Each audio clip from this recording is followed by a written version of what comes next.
do you like your tea? Cream? Sugar? Or do you want me to pee in it?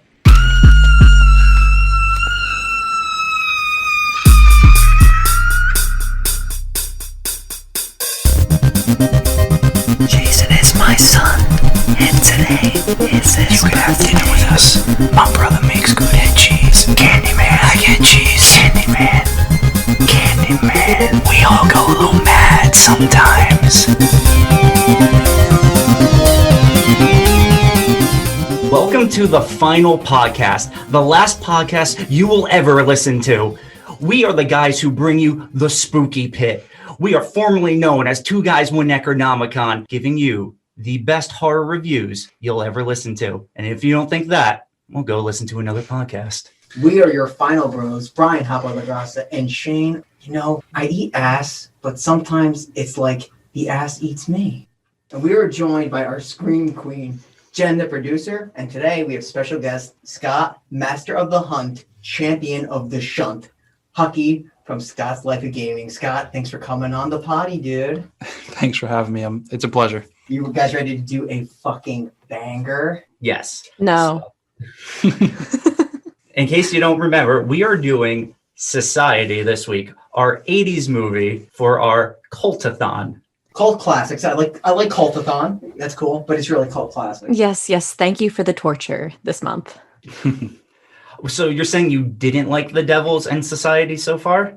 I don't necessarily think they're bad movies, and I'll of course get into it more at like my review point of the podcast, but this is not my cup of tea. This one was a hard watch for me. I didn't love this one whatsoever. I decided to work out while I was watching this movie, and the ending started to stress me out so much. I was lifting such heavy weights by the time I was finishing the movie. I am so sore because I watched it last night, so I'm so sore today that it was stressing me out, and I had to like throw stuff in.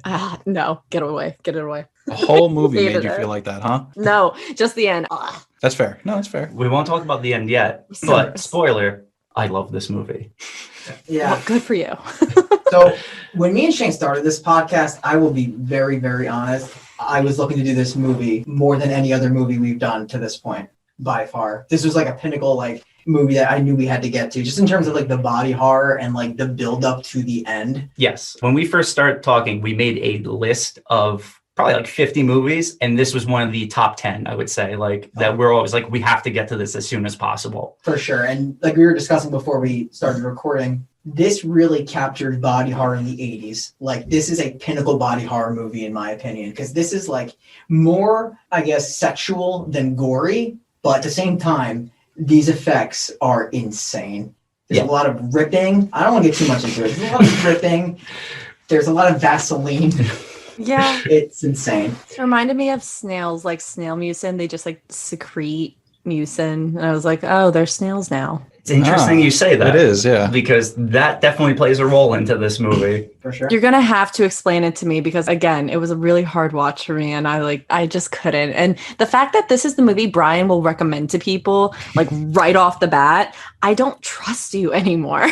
Well, you can't trust Brian because he's either recommending this or Sallow to you, and you don't want to watch either of those movies. Well, that's not true. You want to watch Society. Sallow is just the worst thing I've ever seen. So, Scott, I think I recommended this to you. This was one of the first movies you two recommended for me to get onto like my horror kick of the last like 6 to 8 months since COVID hit. And I hate you because it was not what I was looking for, but I'm glad I watched it. Yeah. It's not bad, you know. It's just, it hits different. When me and Shane first watched this 10 years ago, when we even, like, this is one of the first movies that we watched because, like, we like watching the worst of the worst. Yeah. Mm-hmm. We didn't understand that it was a comedy horror. We just thought it was like a horror, and we didn't really, like, fully grasp it. And then I guess on the second watch, it really just kind of, like, hit home for us, and we understood, like, I'm not going to say it's greatness because I don't think it's a great movie, but we understood that it definitely has a place in, like, comedy horror. Yeah. Completely agree. Yeah, it takes 2 watches to kind of understand that. I watched it 3 times, and the third time was when it was like, okay, that was funny. I get what they were trying to do there, but like I said before, it's like very subtle humor. You might not realize unless you're going into the movie thinking that. Yeah, like hints are dropped. Hints are definitely dropped. You're thinking about like what happens like as the movie like progresses and to the end, you realize how funny those moments are. Yeah. The therapist. Oh my God. Yeah, because he says all these little words that, like, when you know the end of the movie, you're like, he's literally just describing what's going to happen at the beginning of the movie. Yeah. It's very interesting. I thought I noticed in a couple episodes Jen loved foreshadowing, so I thought you were really going to like this one because that's literally all they do the whole movie. Oh, I was guessing like last night, like in between like my workouts, I was Snapchatting Brian and Shane and I was giving my predictions, and then like one of them was so super wrong, but like two of them were obvious, and I was like, well, they couldn't have like made it any more obvious. Like I did like that. Like I said, these movies aren't bad. They're just not my specific cup of tea, but I'm not going to fault them for that. Yeah, the thing I want to say is they wanted you to know everyone was in the society. It's just they didn't want you to know what exactly that society was. They didn't care that like you knew like the psychiatrist was part of it and stuff like that. They just want you to be like, holy shit, this is what this is coming to. Nail on the head. And even describing it now, like we're talking about like there's going to be some crazy shit that happens. It's actually like that magnified times a million because it is just so out there. Yeah. Honestly, let's jump right into the spooky pit because we got to talk about this. Oh my God, yeah. Teenager Billy Whitney discovers his family is part of a grotesque, hypersexualized secret society for the upper class. I try leaving it as little details as possible for that synopsis because I want people to, even though we've been explaining this as a build-up, I really want them to go into this fresh. Yes. Might give people a little idea of where we're headed. The director was Brian Usna. Also directed 2 Reanimator movies. So, you know, you'll know what you're getting into now. Exactly. The movie was released in 1989. It's a comedy horror, as we've mentioned before, and I'll go give you the cast. A couple of names here that are of interest, like Billy Warlock. Days of Our Lives. And Baywatch. Yeah. Concetta D. Agnes plays his mom as Nan. Ben Slack, Dr. Cleveland. Evan Richards as Milo. Tim Bartell as David Blanchard. Patrice Jennings as Jenna Whitney. Charles Lucia as Jim Whitney. Heidi Kozak-Haddad as Shauna. And, of course, Devin DeVasquez as Clarissa Carlin, Playboy. Right? She was. At that time, she was, Since we're talking about the actors and actresses, they all do a great job. I think so. For the type of movie this is, they all play their role very well. I'm glad you saved it with that second statement of the type of movie that it is. But that's the thing, though. They're not supposed to be giving these like Oscar-winning performances. Right. They're supposed to be the society. And we've labeled this as a comedy horror, and you don't understand. There's some moments in this movie that are really scary. It isn't just a comedy. The horror is there. Yeah. The grotesqueness of some of the scenes, they're really, like Jen said, it's hard to watch in the end, but also there's some scenes like in there, like the main character just starts seeing things, and you're like questioning his sanity throughout the movie, but like the subtle hints that are dropped by some of the characters, he sees some really fucking crazy shit. Very psychological. So let's get right into the opening of this movie, where we open with a guy walking into a very dark house. No, I can't call it a house, a dark mansion. Kind of looking around, kind of scared. He grabs a knife from the kitchen. Yeah, and I think throughout this whole scene, strange noises, there's laughing, there's picking up a clock, and like all of these sounds are like super emphasized. Yes. He's just walking around, like you said, super scared because of all this. And then like he kind of like sits down with the knife, right? Clutching it with both hands. Yeah. And I think a lady walks in. We don't know the lady at the moment, but we do find out it's his mother. Yes. And then he wakes up from a nightmare. So the beginning of this movie, this actually wasn't the original beginning. They originally... It was supposed to be a flashback, I believe. Yes. It was supposed to be a flashback, and the director wanted, I was going to say it was supposed to be like a dream or something, but no, flashback is the correct term. But the director wanted it to be more of a foreshadowing rather than a flashback. So they actually refilmed that part. So it's interesting you mentioned that, because I had written down that this scene is very similar to the end of the movie when he walks into the house, no one's there. And he goes into the kitchen and grabs the knife. And Spoiler alert. Well, no, yeah, I'm not going to get into what happens from there, but it's like, it is kind of the same exact thing. So it kind of is like a foreshadowing scene. Okay, so the scene's going to transition now, and Billy's talking to his therapist. He mentions like how his life is a nightmare. He's scared of his parents, his sister. He's even scared of the therapist. He tells him straight to his face. He grabs a piece of fruit from the bowl, bites into it, and guess what's in the apple? Worms. What kind of worms? Squelching worms. Yeah. This movie's got a lot of squelching, a lot of oozing. We've had a lot of movies that really like worms lately. That's true. It's just a theme, I guess, of Yeah. the final podcast. It's Yeah. just worms. We're pretty big worm guys. I mean, we used to like worm around. We used to worm out like all the time. Do you remember when we used to worm out? Yeah. I have actually heard that. I'm glad you said guys, not insinuating that like I was involved with that. Yeah, no, me and Brian used to just kind of like roll around in the dirt together. Build huts and poke out of them like apples, like hello, Exactly. like Mrs. Doubtfire style. No, I'm pretty sure Shane doesn't have bones, so it kind of works. Yeah, I'm pretty much a cat. Yeah. You put him in a sleeping bag, he's just one little, Oh my little God. wormy. So the therapist is basically telling Billy, you know, this is just a phase. He's a teenager, right? So he's like, this is a phase. It's going to pass. I think at this point, you see kind of like the camera like goes into Billy's eye and you see the sound of a man laughing and then like the opening credits hit. Yes. And these credits are interesting. It's hard to really see what's happening behind the text, right? You kind of just see goo. Yeah. I think it's kind of just wet and semi-human. This is a bunch of wet humans. Knowing how the movie is, it became, after the first watch, my second most hated scene.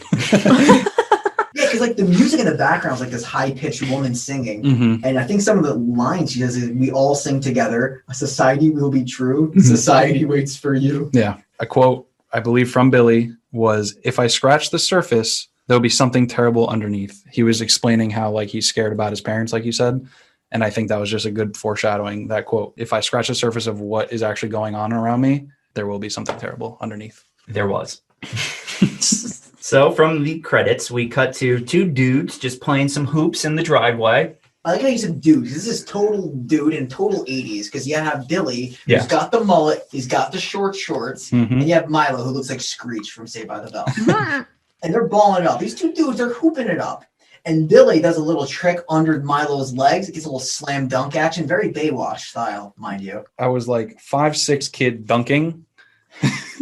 And I checked that he's actually 5'7". He's got an inch on me. As an adult, though. So he was even shorter. Kid wasn't dunking. Come on. He could have been playing on a little kiddie. It just bothered me. That was a little... Well, Fisher Price hoop. I'm Yeah. pretty sure Spud Webb could dunk, so I'm going to say he could have dunked. His friend Milo basically is upset that he's just like dunking all over his corny little 80s ass. And he's like, oh, you're Mr. Perfect. One day you'll assassinate the president. And I was like, where the fuck did that come from? Yeah, I agree. That was an interesting line. 80s dialogue, baby. He says it's a matter of good breeding to Milo. So keep that in note. From the beginning, it was like a normal scene. Like after the intro of him like being in a nightmare. And then they're like, oh, you know, this is a normal movie. They're just playing basketball in the driveway. But no, he's going to assassinate the president.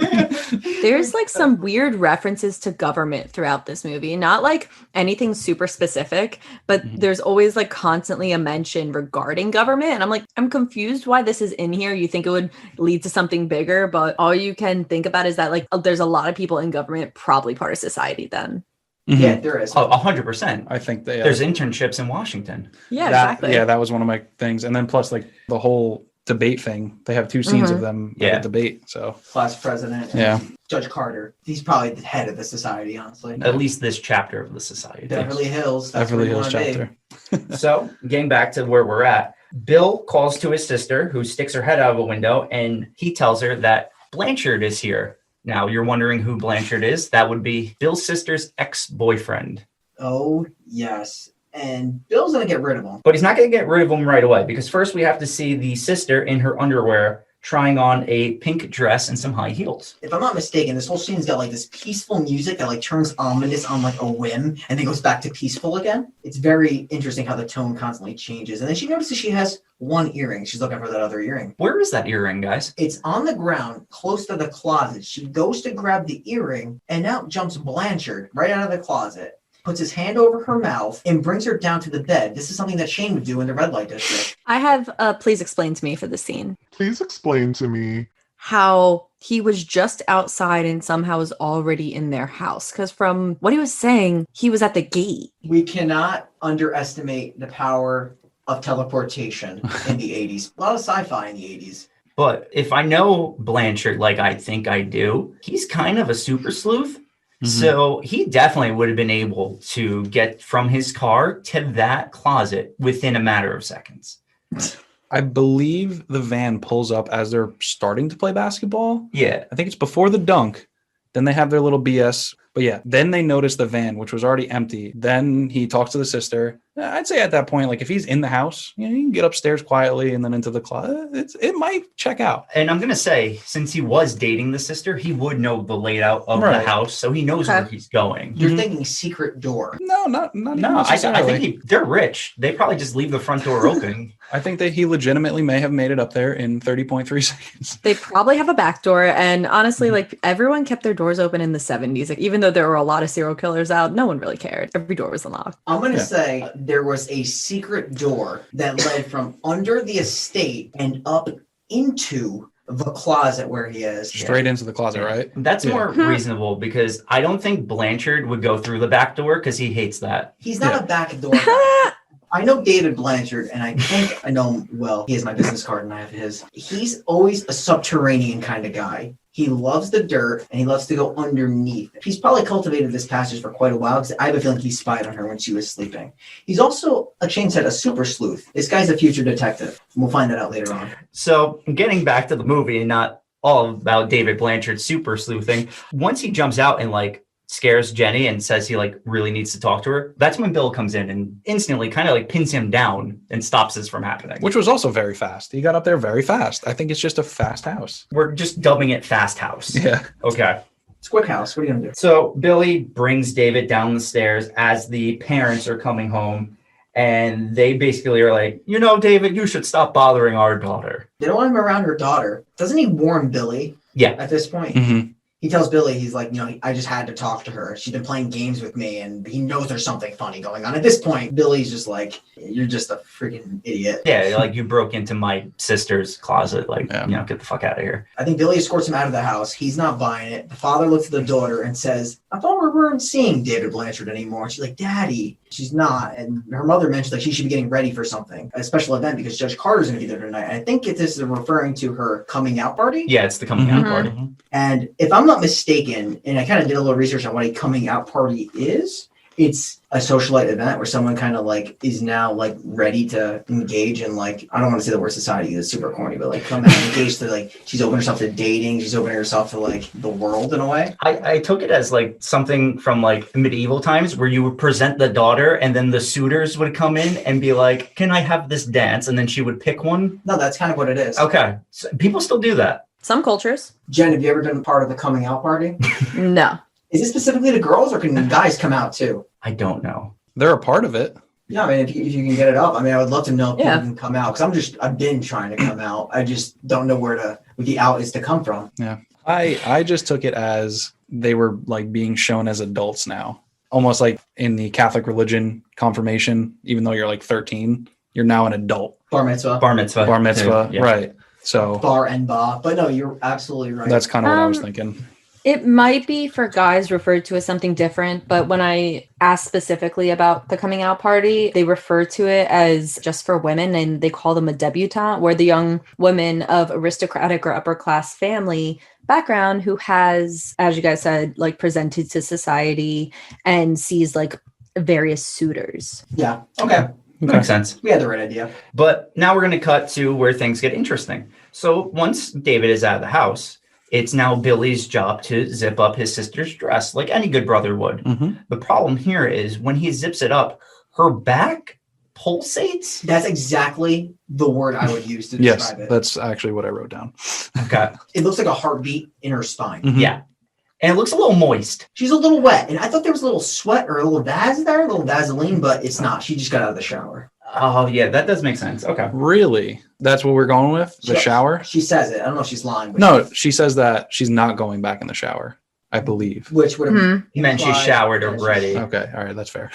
Regardless, she's moist. Yes. very moist. I just thought she was sweating. Now that we have those seeds planted and pulsating backs, Mhm. we cut to the school.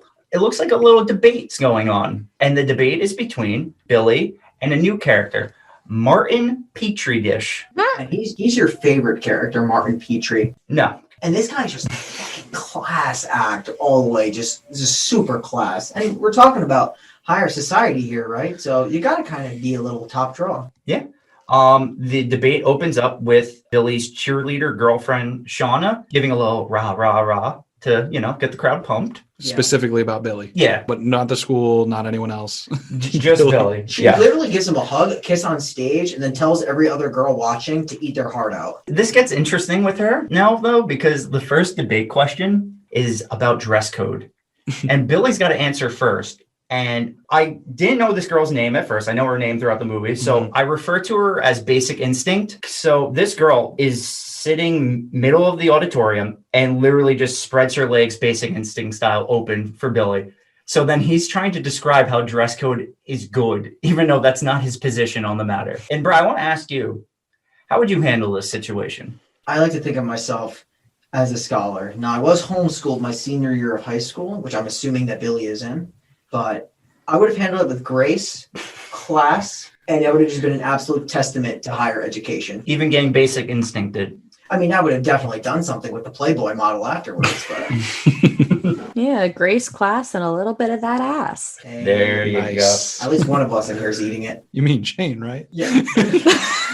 I didn't think you were referring. I'm glad we clarified. He's having the hardest time answering such a simple question. He's obviously staring right into the depths of her cooch. So he mumbles, we should follow the dress code as strict as we can.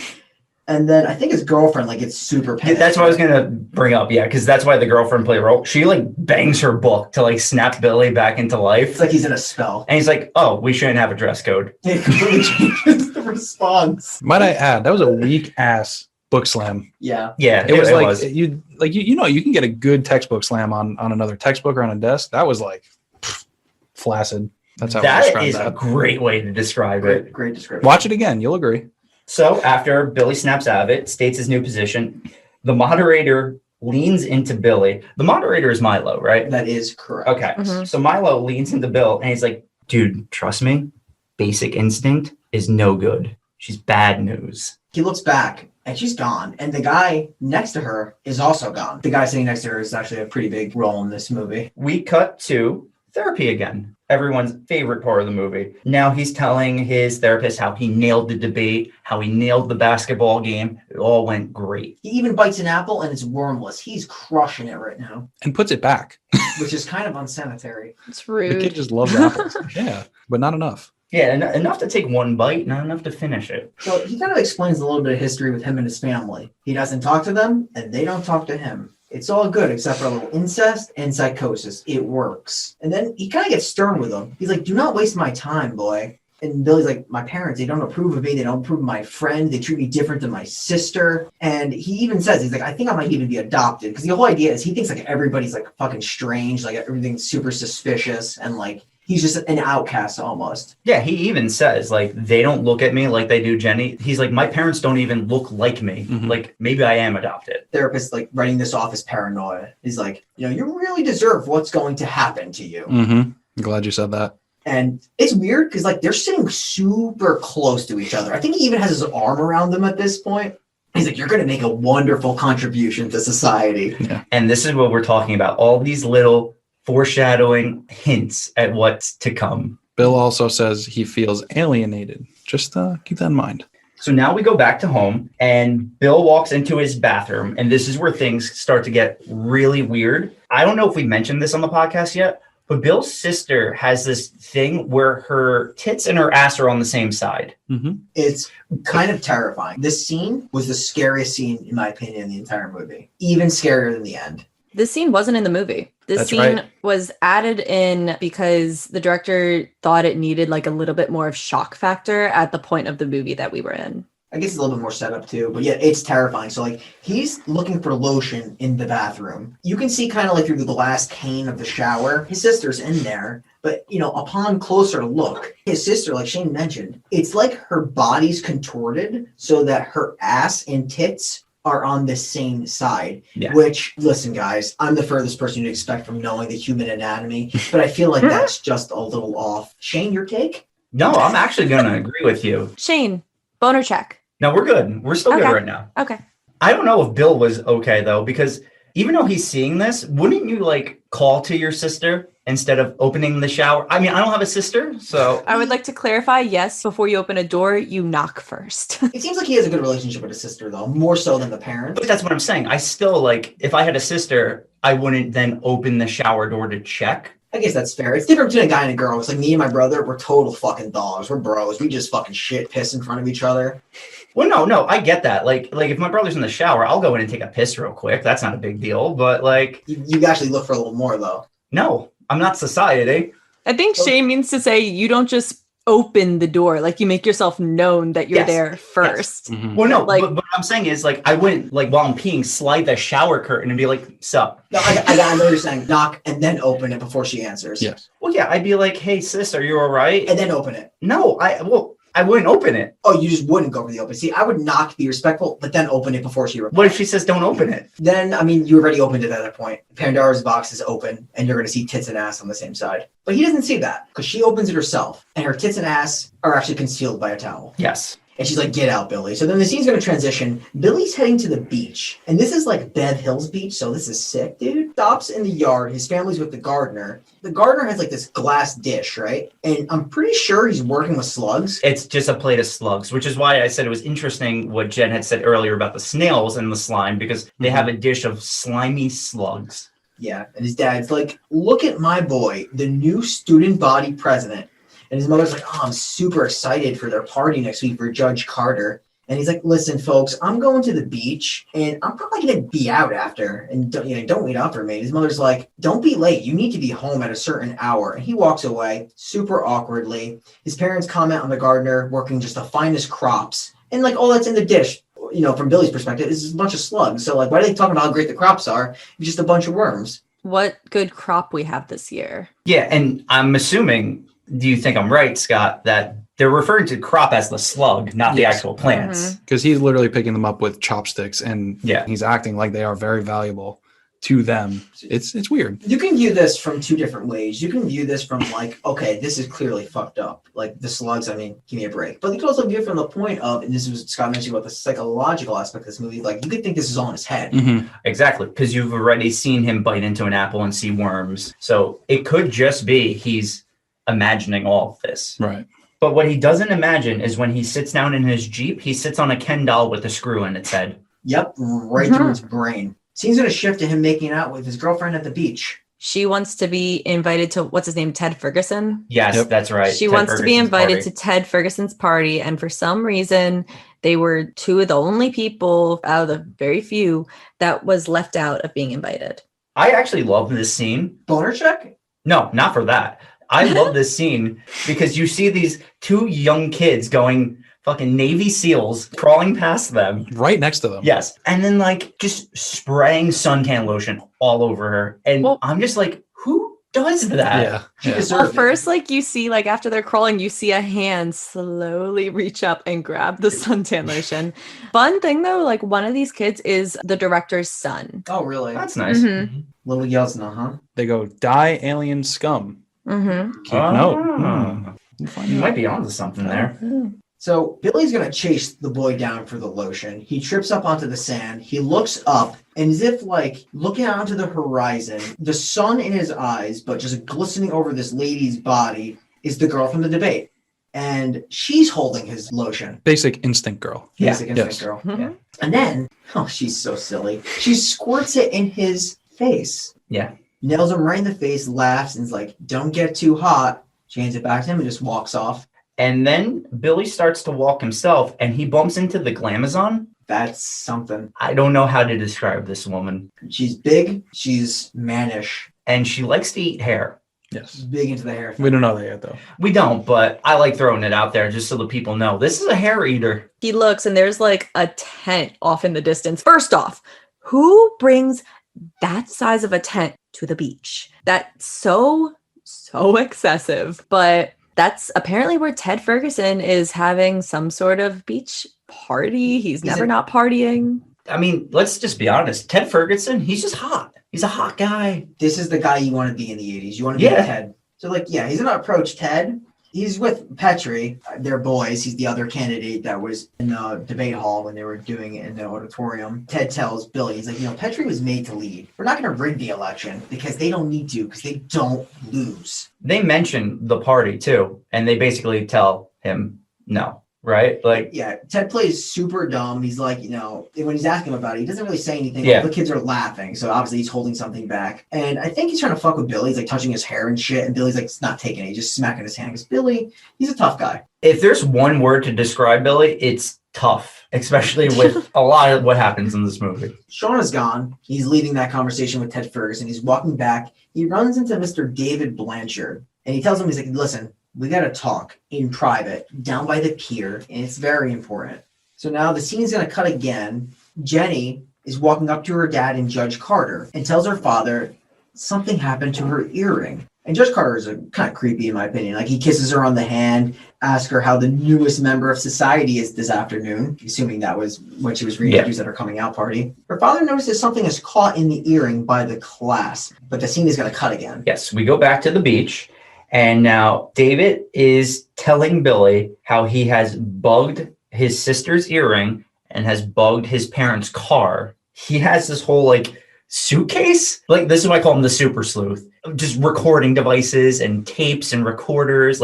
He's been doing this for a while. It's like a Cold War, just spy CIA briefcase right there. Seriously, this looks like a super CIA shit with a fucking metallic briefcase. Yeah. I'm watching one of the Jason Bourne movies. Yeah. If it was made in the 80s. Exactly.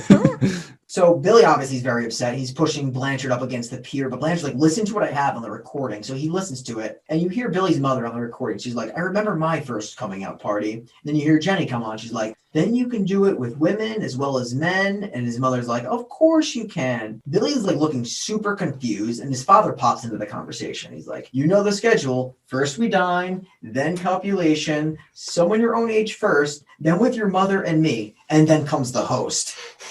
Very interesting conversation. I don't know how I would react to it if I was Billy, but he's a little upset. Yeah, especially because some of the conversations about how the father is just don't worry about Billy. He's too worried about things going on in his own life to be worried with what's going on in our life. So right there, they're establishing there is a difference between the family. Yeah, and then on this tape, they even mention Jenny's first is going to be Ted Ferguson. Something about him being hotter and wetter, and he can stretch more. Mm-hmm. Yeah, great first partner. Yeah, no. What you look for in a first partner is someone who's hot, wet, and can stretch really wide. If you fast forward the tape again for more, weird shit that's going on. And you hear another girl, I don't know exactly who it is in the recording, but they were talking about Jen's boobs, saying, guys are going to pop high ones the second they see you. And I love when things pop. I don't know about you guys. I love popping stuff, Jen. I always did, and I always will. And they kind of continue. Like Shane mentioned, the hotter and wetter you get, the more you can do. So interesting recording. And now Billy's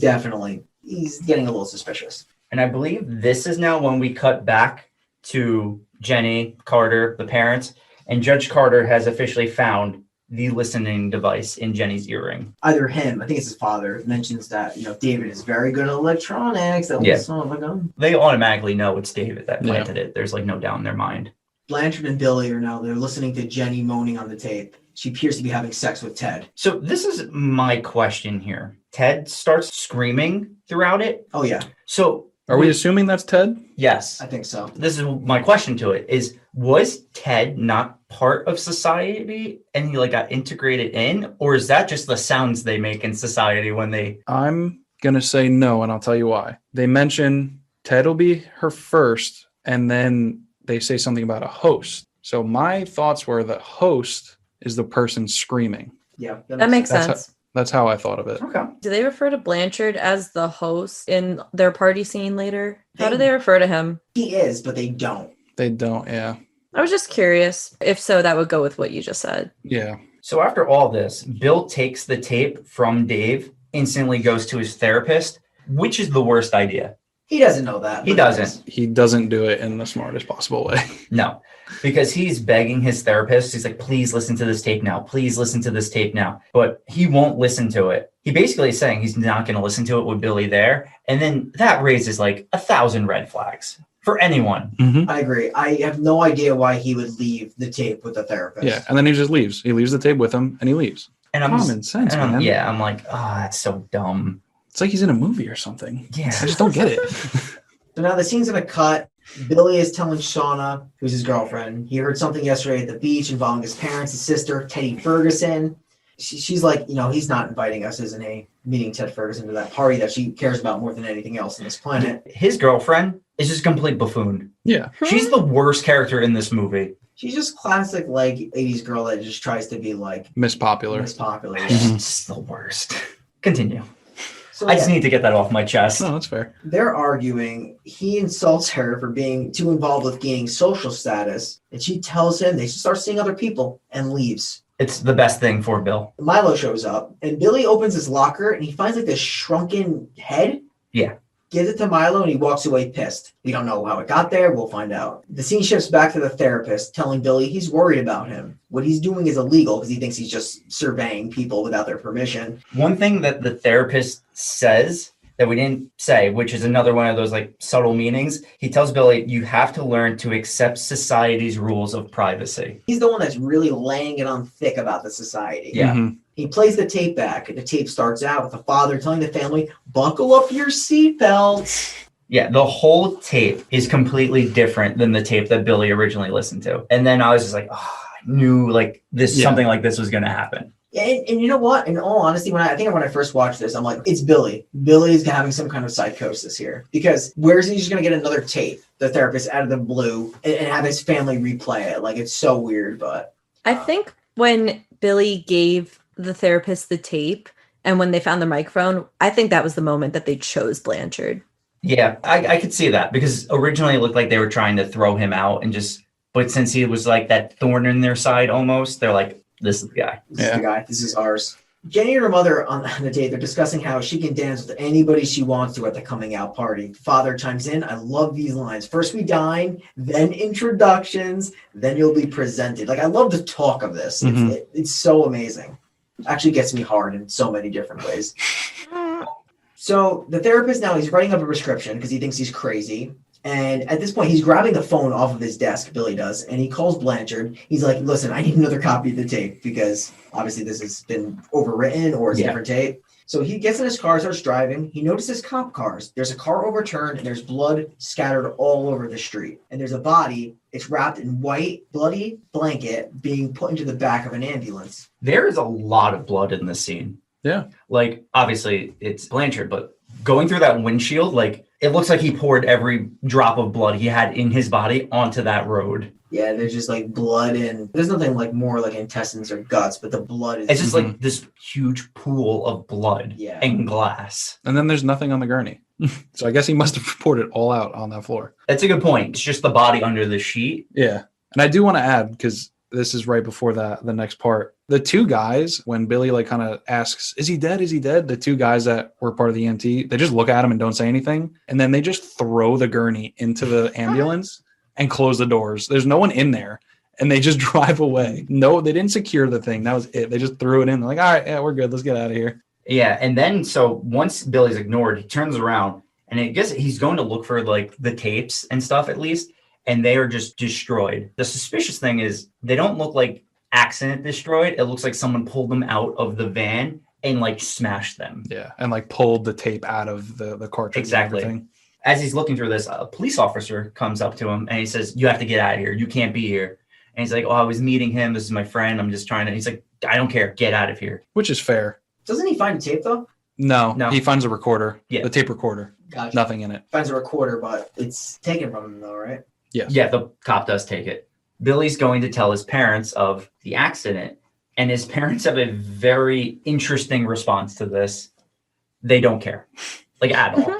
No, they don't. But there's big news because he's received a telegram. He's been invited to a party at Ted the Tycoon Ferguson's house. And he's like, yeah, I don't care about that right now. He's like, Ted died. He's like, Jenny, like you were just dating him. I know you guys broke up, but like... You mean Blanchard died? Yeah, Blanchard, sorry. Aren't you like sad? She's like, yeah, I'm dealing with it. She's like, yeah, I'll miss him. Yeah. He's like, that's it? They're like, so like, what are you going to wear to it? Mm-hmm. And he's like, the funeral? They're like, no, the party, silly. Yeah. And like, Billy's just losing his mind at this point because he can't understand how his parents don't care. Yeah. Or Jenny. It's like everything he finds like important or meaningful or honestly just common sense is just being thrown to the wayside in talks of just like this idea of being a socialite and these coming out parties and I guess I don't want to say high class stuff, but it's what it seems to be like. So the scene's gonna cut and Billy's arriving at Ted Ferguson's party and he notices the mysterious girl who will now in this scene be introduced as Clarissa and she's staring right at him. So you mean I can't call her Basic Instinct anymore? Call her whatever you want, dude. Okay, thanks. It's a good party. Party hardy. Well, it is a pretty good party. Bill starts to dance with Carissa, right? They don't say a word to each other, and it just cuts them dancing. They're talking like very briefly because she seems to know a lot about him, I think. And Bill just goes, "Do you know my mom's maiden name?" And then she responds saying, "Real or adopted?" Interesting. And then the conversation just ends. That's it. Milo shows up and Milo's in the party for some reason. Yeah. Like, oh, you got invited to the party? He's like, I'm not in the mood, dude. And then Clarissa's there kind of talking to them. And she's like, you know, whatever you're into, Milo. And Milo's so funny because Milo's like, at least I don't turn tricks to get my kicks. Well, in this scene during the party, Milo's shirt, and I didn't catch it. I had to rewind. His shirt says "Eat the Rich" on it. Interesting. I didn't notice that. Yeah, I didn't notice it either, but yeah, that's a good part. Little caste system squabble. I was like, Shane loves a good squabble. Who doesn't? I was going to mention that. I agree that it was weird that Milo was there. And it's also weird that Shauna's friend, so Bill's ex-girlfriend's best friend is there, but Shauna isn't. It gets me a little sus for the two of them, Milo and Shauna friend. Milo, I didn't understand. I'm assuming the only reason Shauna wasn't invited was because she was dating Billy. Like, otherwise, I think she might have been invited, but they didn't want Billy there. But so Bill got invited in the end. Yeah, at the end. But I'm assuming Bill didn't invite Shauna because they had broken up. They're pretty high class. I feel like they would specifically say, this is a telegram for Bill Whitney and Shauna. Shauna cheerleader. It was probably just his way to fuck with him. They didn't really care about Shauna. They obviously didn't invite her because she was dating Billy, which is why they weren't invited originally, but probably just wanted to fuck with him before the upcoming party. So he eventually does like walk away from him. Bill is like, Milo, I gotta go. He follows her into another tent. Ted Ferguson in the tent. They call him Ted the Tycoon. He's really Ted the Tent. He's sitting there, cigar in hand. And Billy's like, we need to talk about Blanchard and my sister. And Ted extends a hand and Billy slaps it away. Like we said, Billy's a little bit of a tough guy. And Ted gets right up in his face. I might be skipping ahead in things he says. I love when he's just like, he admits to like everything. Yeah, literally the whole thing. He's like, yeah, I fucked your sister. I fucked your parents. And I killed David Blanchard. That was the schedule. He outlined everything he did. Yeah, like he literally admits to every plot point that Bill has been investigating. Exactly in that order. And Billy punches him in the face. He's had enough. Problem is, there's a lot of dudes there. Yeah, you never punch a guy who has a posse when you're only one guy. That's true. And you're in his tent at his house. And he's the tycoon. Yeah, and you definitely don't punch him when he has a pool because he's throwing you in it. Billy's going into the pool. Gets out of the pool. He's then approached by Clarissa, who's like, don't do anything else. Like, don't taunt Ted. It's not your party. And he's like, someday it'll be my party. It's a funny line. I'm sorry. Yes. So dumb. She's like, your button is hanging on by a thread. Rips off the button, then asks him if he wants to get soaked. And he's into it. And you're into it. Boner check, Shane? We're getting there. Yes. Okay. All What right. a metaphor for his sanity. Carissa is bringing Bill back to her place. But they are going to get soaked. That they are. They start kissing on the bed. She starts to take his shirt off. It's easy because he's missing a button. Mm-hmm. I'll be honest. She's like feeling him up. She's like, oh, you're so fresh. She then sticks her hand under his underwear. And this is like, is she trying to get in his asshole? I didn't notice that. I didn't notice that You either. didn't notice the hand cup under the ass? No. No. Oh, man. Oh, boy. Did you notice this, Jen? Yeah. Oh, All right, it happened then. Speaking of asses, it was written in the script that you would see like his naked ass, like it was going to be a real hot and steamy scene, like you would actually see them naked. And he didn't want to do the ass scene. This was like one of the last scenes that they filmed and they were wrapping up. So it was really quick. Even though it was written in the script that he had to show his ass, he kind of got away with not showing his ass because it was so last minute. Because like kind of back in those days, you would have been fired if you just refused to do something, but he got away with doing it without being fired because it was the last scene. wow. Interesting. That's kind of lame, though. Yeah. Show a little ass. Bill, no ass. Whitney. Especially if she's going to show her body. Yeah. Show yours. I don't know. Some actors don't like doing that kind of stuff because they like maintain some kind of a rep. I'm going to throw it out there. If you're doing society, you have to be open to doing these things. I'm not disagreeing with you. I think he should have done it. I think he's kind of weak for not doing it. Agreed. Yeah, I think so too. In these scenes, like the girls show every bit of what they got. Like, why would you just be like, I don't want to show my butt? Show a But little bit of ass. It's the 80s. She's like a smoke show. Yeah. oh, they all are. Even Playboy. like the mom has like a great body in this movie. Even Ted the Tycoon. Ted the Tycoon. Yeah, that's a fact. Seeing those tidy whities later on. Anyway, That's true. to the main scene, this is the passion bump. The first one of the movie. They're having sex. It's happening. They're getting it in, and she's on top. And it's all going great until they're done and he realizes she's kind of backwards. Passion bump! Passion bump! Passion bump! My G. Yeah, she's definitely backwards. No, so they're like making out, and one of her hands, because like you see her red like painted nails, That's is right, going this- like over yeah. her back and like crawling up towards his face, and he's just like, how the fuck is her hand there? Yeah, it goes under his body. She's on top. It goes under his body all the way around and then over her shoulder into his face. And that's when he falls off the bed and then sees her backwards. I don't know. Because like her top is facing him. Yes. But the bottom is facing the wrong way for how the top is. Literally 180 degrees Yes. the opposite way. And there's a lot of squelching going on. Yes. Because all the sex in this movie has got a little bit of extra added squelch. We also now find out that Shauna and her friend have been staking out Billy at this house, have been sitting outside in a car. What a bad friend to go to Ted Ferguson's party without her and then be like, oh, let's go spy on your ex-boyfriend, even though you guys just broke up. He's making out with someone new. Let's watch. Like, Yeah, it's very creepy. And I'm going to be honest with you, the cunt radar is real high on Shauna at this point. Yeah. She didn't think she was a bitch earlier. That reader's like flying off the charts. Yeah, no, was not a fan of her character. We cut back to inside, and they're just sitting in the living room. Carissa's being a great host. She's giving him tea. He can have literally anything he wants in the tea. So... Is that including her pee? Yes, it is including her pee. Billy's response to when she says that is also pretty funny. The fact that he's fucking super into it. I wouldn't say super into it. Dude, they start like going round two. He goes, you're a class act, Clarissa, and then just start making out again. Which makes no sense because he was so freaked out the first time, and now they just right into it. I'm going to give him the benefit of the doubt because he probably looked at her again. He's like, how can I say no? That's fair. she is a 10 all the way. She is. She's very attractive. And not just 80s hot. She's just hot. The girls see someone at the house, and they go, we better get out of here.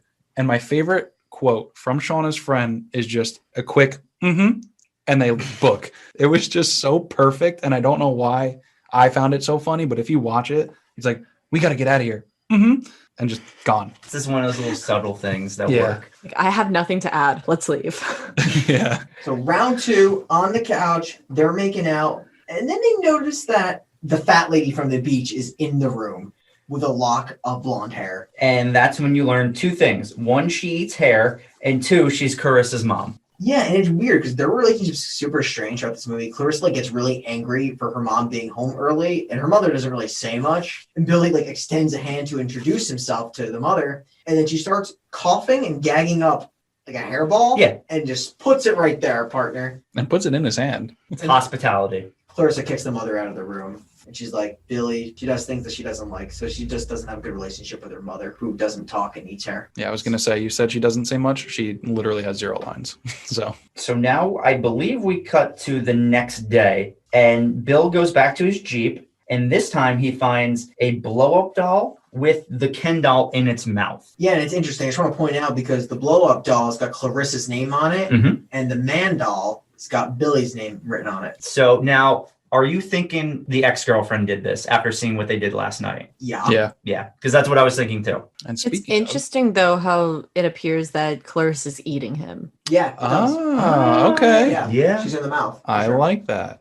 Interesting. Well, Shauna does walk up, like Scott was getting to. Mm-hmm. She tells him, she's only interested in a good fuck. He tries to explain and accidentally pulls out the blow-up doll with Clarissa's name on it. And she's like, ugh. Which is great because you see him like put it down And then when they change the direction of the camera, he like motions towards her and just pulls it out. How do you accidentally grab a blow up doll already set down and pulls it right out of the Jeep? It was just bad acting, I think, but I thought that was funny. Billy's gonna enter his house and he sees his father. He's only in a robe and boxers, giving his sister a massage on the bed. Her sister's like in a nightie, and the mother is also on the bed. Billy like throws the blow up doll on the bed, right? He's like, what is this? Yeah, this whole scene is weird. Yes. Yeah. There's nothing normal about what is going on in this room. It's a sexual massage that the father is giving the daughter. Yeah, and the mother's wearing a very revealing nightgown, right, in this scene? Mm-hmm. I don't know if they did this on purpose. The moms always look kind of weird throughout the movie, but I feel like in this scene and everything after, you know how like people used to powder their faces and make them real white back in the day, like that were in high society? The mom almost looks like she's done that in this scene. Like her face just gets really white, kind of like high society Europe used to do when they would wear the powdered wigs. Like the mom kind of looks like that. Kind of like the girl in the Devils? Yeah. Old white Yeah, face. a little bit. He tells them, Billy's like, this is disgusting, the blow up. He thinks that, that they're doing it. And then they quickly change the subject almost immediately. They compliment him on his tie, and they're like, you're going to make a great contribution to society. Mm-hmm. Once again, throwing that line out there. And then they get awfully close to him. They start touching his shoulders, and he walks away. He's like, you guys disgust me. His father's like, don't disrespect your mother like that. He calls him a butt face. Fuck you, butt face. Butthead. Butthead, yeah. Butthead. And Jenny does say, don't be so paranoid at one point, which I believe is the second or third time someone's told that to Bill in the movie. Well, so the far. therapist has definitely told him that. They're just gaslighting him the whole movie. Mhm. It's really what it is. Yeah. The butthead line definitely bothers the mother. And then he's like, oh, I'm sorry, Mom. Do you prefer the word copulation? Like, all of these words that they're using, and you hear them over and over and over again, so you know something is being set up Yeah. there. So Billy is fed up. He's just like, I'm moving out, and leaves. He probably has the money to move out in a trust fund. So You would assume so. yeah. They're super rich. He seems like the least favorite child, so I don't know if they would have given him a trust fund. Fair. I would say even as the least favorite son, though, he probably has like walking around money of like $5 million. But I don't think you'd have access to that until you're a certain age, right? That's true. That's how trust funds work, I think, right? Yeah. Yeah. And he's not 18. I don't have a trust fund, so I don't That's know. right. He says later in the movie he's Mhm. almost 18. Yep. That he's not 18 yet. Right before like he's drugs later in the movie, he says, I'm almost 18. Yeah, so he's not 18 yet, but he does have a car. So he could just drive himself into What? oblivion. But to be fair, did they establish we're in California? It's Beverly Hills. Yeah, so I don't know what age you could get your license in California. Who knows? The times are different. I have no Yeah. idea. We didn't live in the 80s, so Yeah. I don't know when you can get your driver's license. The writer of this Doesn't movie matter. also grew up in Beverly Hills. So all these Mhm. characters are based off of everyone he grew up with. That's a real shame. And I think the high school is where Billy Warlock actually went to, right? Yeah. It was his actual high school in Beverly Yeah, Hills. like I forgot how many years earlier, like a year earlier, because this was his first film, I think we said. Tell you what, the scene's going to transition. Billy and Milo are now at David Blanchard's wake. He's got this huge mole, and then he touches it, and his cheek breaks off. Now, please, Please explain to me. why is there no one at this wake? There weren't There people is. sitting? Was there? I thought Yeah. it was just the two of them. They don't No, really there's- show the audience too much, do they? They're sitting there praying, there so other you people? see them when they're walking in. Okay. Okay. I don't remember seeing people, and I was thinking it was only the two of them in there. Yeah. Well, Petrie does appear out of nowhere, and he's like, I'd like to talk to you about your parents, society, at Franklin Canyon later that night. At the gate. Yeah. Don't forget the gate. Billy drives there, pulls over at the side of the road. You find out that Milo has been tailing him this whole time. Mm-hmm. Billy gets out of his Jeep and he goes into the woods, forest, whatever you want to call it. And Milo sees someone drive out of the forest. Now, that was Petrie, right? Mm-hmm. What was it? Green Jeep, I think. I'm not sure. Let's say it's a green Jeep, but definitely like a Jeep. I didn't think it was Petrie. Petrie. Was it Petrie? Was it Ted? Thinking more Ted. Yeah, it's a quick drive-by. So you can't really make out who it is that drove. That's why I was asking if any of you caught it. I mean, No. you guys have seen it more than once, so it would be more you catch it than I would, because I'm not watching this movie after my first time. To be fair, Don't I've only think- seen it twice, and the first time was 11 years ago, like Brian said. So You'd have to learn it through subtext of the films. You actually can't see who it is. You can't. I was gonna say I Okay. don't think it's meant to be shown. okay, I wasn't sure. Billy, as he's going through the woods, he finds a car in the middle of the woods. He's like looking around to see if he sees anyone, and he finds Petrie with his throat cut in the car. Then he hears a man laughing, right? Yes. It's in the forest, and then he tries to like find this person, right? He sees clothes, turns around, and then he gets pushed to the ground by a guy who literally just takes off, grabs those clothes, because obviously it was a kind of like a setup kind of situation. Billy chases this person out of the forest, but loses him. He hops a fence, notices Clarissa's house is across the street, so he approaches. 2 things about that attack.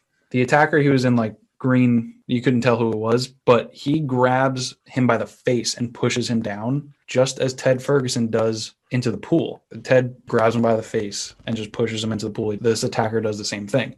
That's why I think it could have been Ted that was driving away, came back, and then... Makes sense. And then also, the clothing that he grabs in the woods, I think it was a kind of like a black and white, like checkered sweater or something. Which Ted had worn before. Think about that later. Yeah. I'll bring it up again. The guy in the woods didn't look like Ted Ferguson though, because I did like get a good look at his face. For some reason, I just like looked at him instead of our main character. His face was a lot rounder, like Was some it? of Ted's goons. So I don't remember the part of the party scene where Ted pushes him down, but could still have been one of his goons from the party that just does the same thing. It's just a society thing. Ted and just a his goon society squad. thing. Ted and his Yeah. squad. If you're going to attack someone, you grab them by the face. That's the only way to do Exactly. it. And just chuck him. Yes.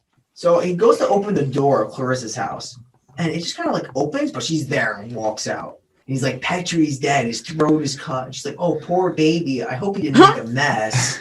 So No one reacts to Yeah. death in this movie. nonchalant, no reaction, just weird. Lily just walks right into her house to call the police.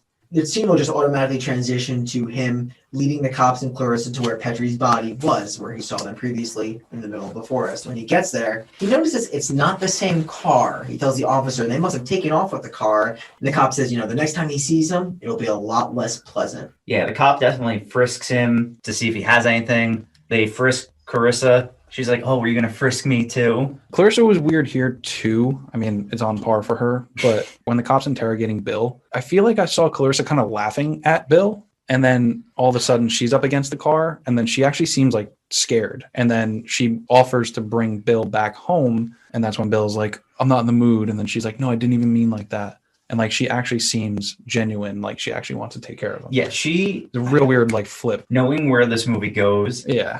without giving away too much, she kind of like has these like conflicts with exactly what's happening, which does show throughout her character in this movie because you can't tell how she actually feels towards Bill. It makes sense when you get to the end. So No, it doesn't. Presidential debate time. Billy sits down next to Jenny before the debate. She tells him, their parents were upset that he didn't come home last night. He's like, if there's anything she wishes to tell him, like, just let me know. Anything you got on your mind. And she's like, I'm worried about you. And then literally that's it. Nothing more than that.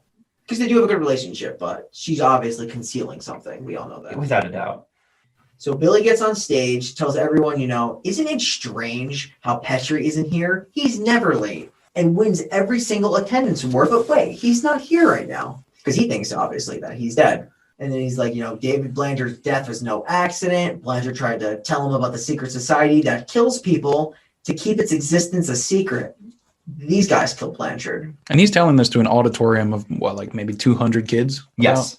He goes on to say how society has also killed Petrie and that's why he's not here. And as he's going through all of this, Petrie shows up. And everyone just starts laughing at him. Yeah. And this is the first time where you're like, so was that whole like a practical joke? Like, how did they fake Petrie's death? Or, as Brian has been alluding, Bill is going crazy. That is probably the one time that like I could see someone being like, he's definitely possibly going crazy. Other than that, I didn't really think that. Like now that you're saying it, I can see why. And now to further that, what can help you with that theory that Billy's just crazy is now Milo pulls Billy aside and says he was the one who put the shrunken head in his locker. He's the one who's been putting all the blow-up doll stuff in his car. So you're like, everyone that Billy's been thinking was doing that, it's just been Milo messing with him there. So it's like, maybe Billy has been imagining all of these other things. I think this is weak writing, in my opinion. Like the fact that like he's been playing these tricks on his like best friend just because he was upset because he wasn't showing him enough attention at the time. To be fair, Billy was kind of a dick to him. Well, yeah. To be fair, it was the 80s. Like, and there's such corny little jokes too. Blow up doll, like Yeah. The way it's coordinated, I just think it's super stupid. Yeah, what is this, the movie Blown? That's a reference only Brian will understand. I'm glad that you pointed that out because it's a weird movie about a fucking blow-up doll. Yeah, so these 5 guys, they have a bachelor party and they buy this blow-up doll. The blow-up doll starts killing all of them. I can only imagine in what ways the killing begins. Imagine like what ways we actually found and watched that movie. I'm almost positive your dad rented it from Netflix. Like when you can actually get the DVDs in. Yeah, can you do that anymore? You can. Yeah. There's still an option, yeah. So I'm watching gonna look up that movie. We're going to watch I it. don't know if we could find it. You found Devils. We are finding that movie. Rise of the Scarecrows. Blown had a guy who made the movie by selling stuff on eBay. Because he does a documentary on how he made the movie at the end of the movie.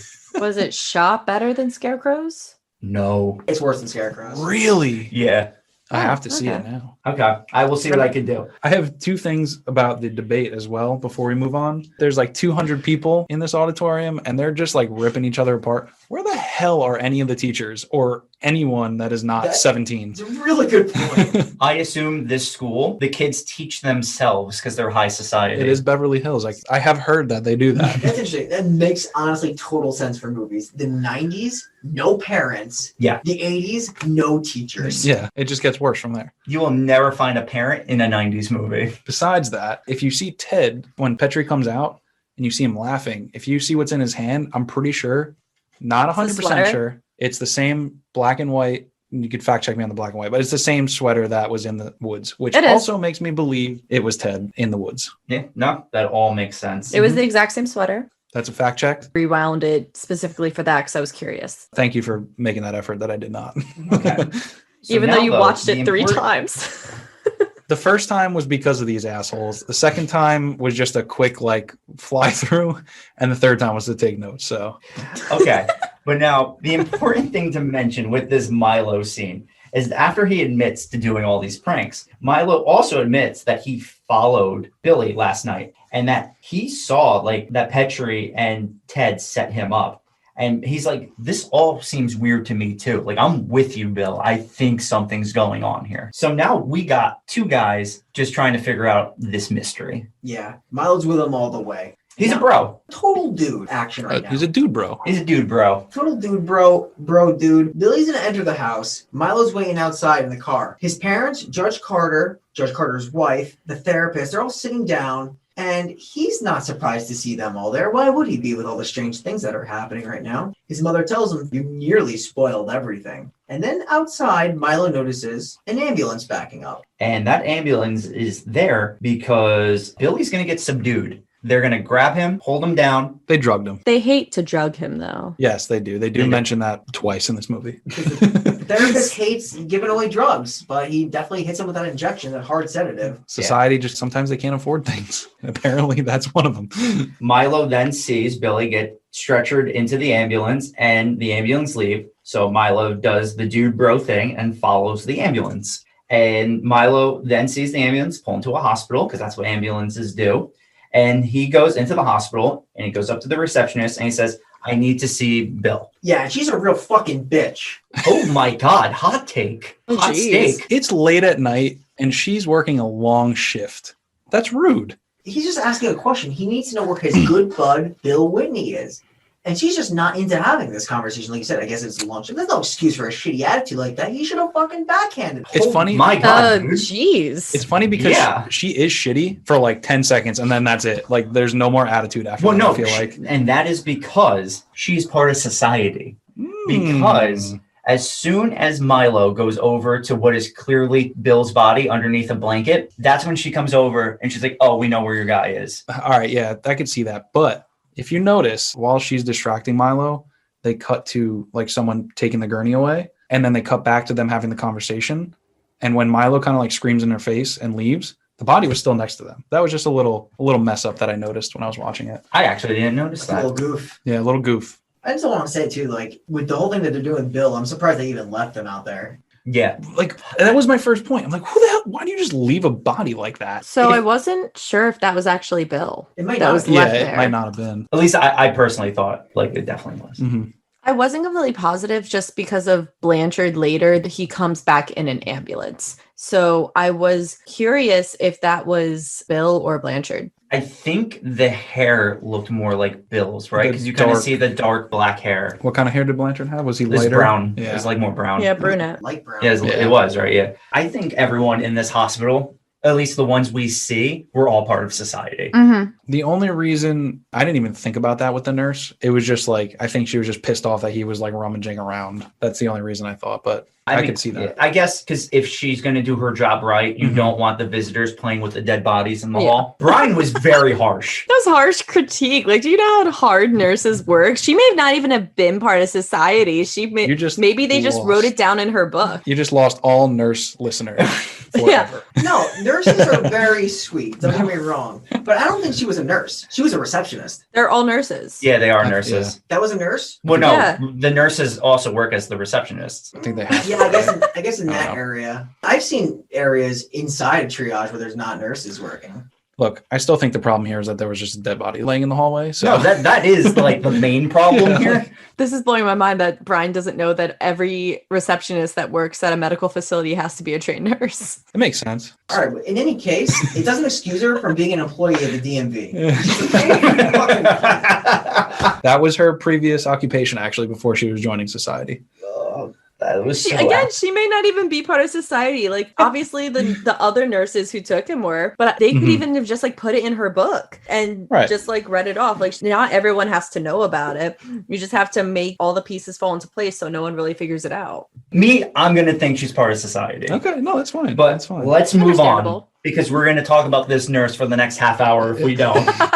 We're talking about this character who is in the movie for about 30 seconds, way longer than we should. Definitely. I think that's when Milo, once he finds out that Bill is dead, he just leaves, right? He just goes outside. Yeah, he just goes outside and But- waits there. He sees Bill's Jeep there, which how did the Jeep get there? Was it there when he walked out? Yes, it was. The second time? Okay, that is weird. So in the minute and a half that he was within the Yes, hospital, the Jeep got there. they dropped the Jeep off. Because he stands by that Jeep and like, Jeep is parked next to Milo, both in handicapped spots, and Milo is parked in between lines on 2 handicapped spots. That is rude. Not what the nurse did. That. So we are officially dubbing Milo cunt of the episode. I'm still going back to the nurse on that one. Or Shauna. Because the amount of cunt energy she exhibits in that 30 seconds actually brought the Jeep closer to the hospital.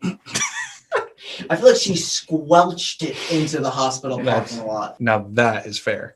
Oh, dear God. So Billy's alive because he wakes up in a hospital bed and he sees like all these shadows behind the curtain. And he gets up and grabs the curtain, but no one's there. So now we've learned David Blaine's in society. And like 4 of his closest colleagues. Yes. So now he exits the hospital. He sees Milo outside, and he thinks Milo's just playing a prank on him. I want to ask you guys if you kind of felt the same way that I did about this part. This is the one part I thought was kind of weird. Me too. When Billy comes out and starts saying all these things, I didn't think it was Billy.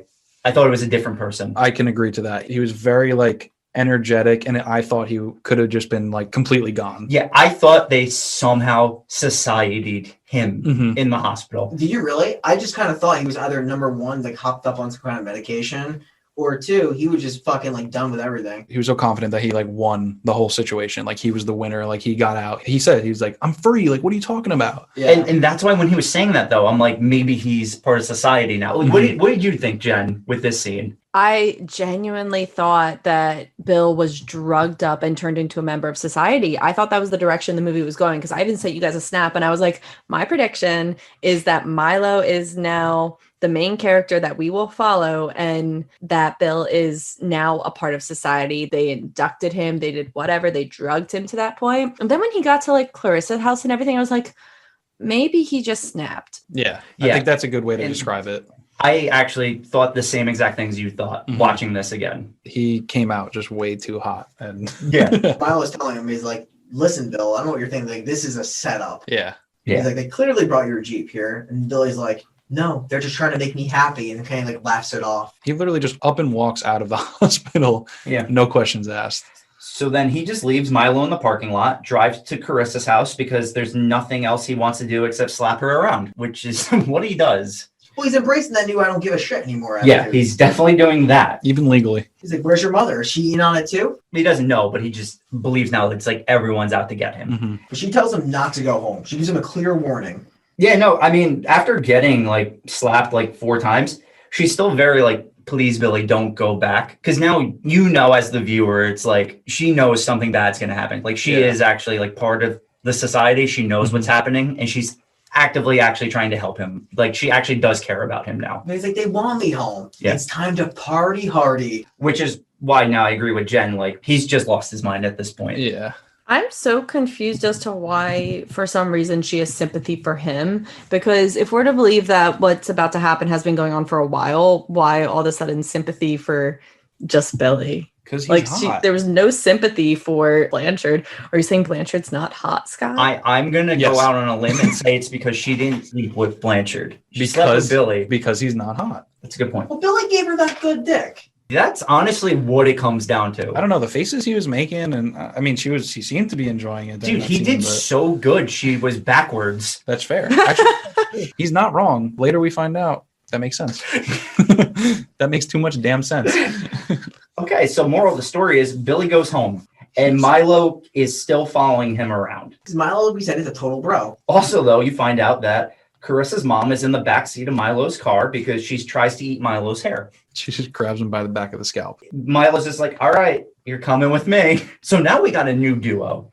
Milo and Carissa's mom.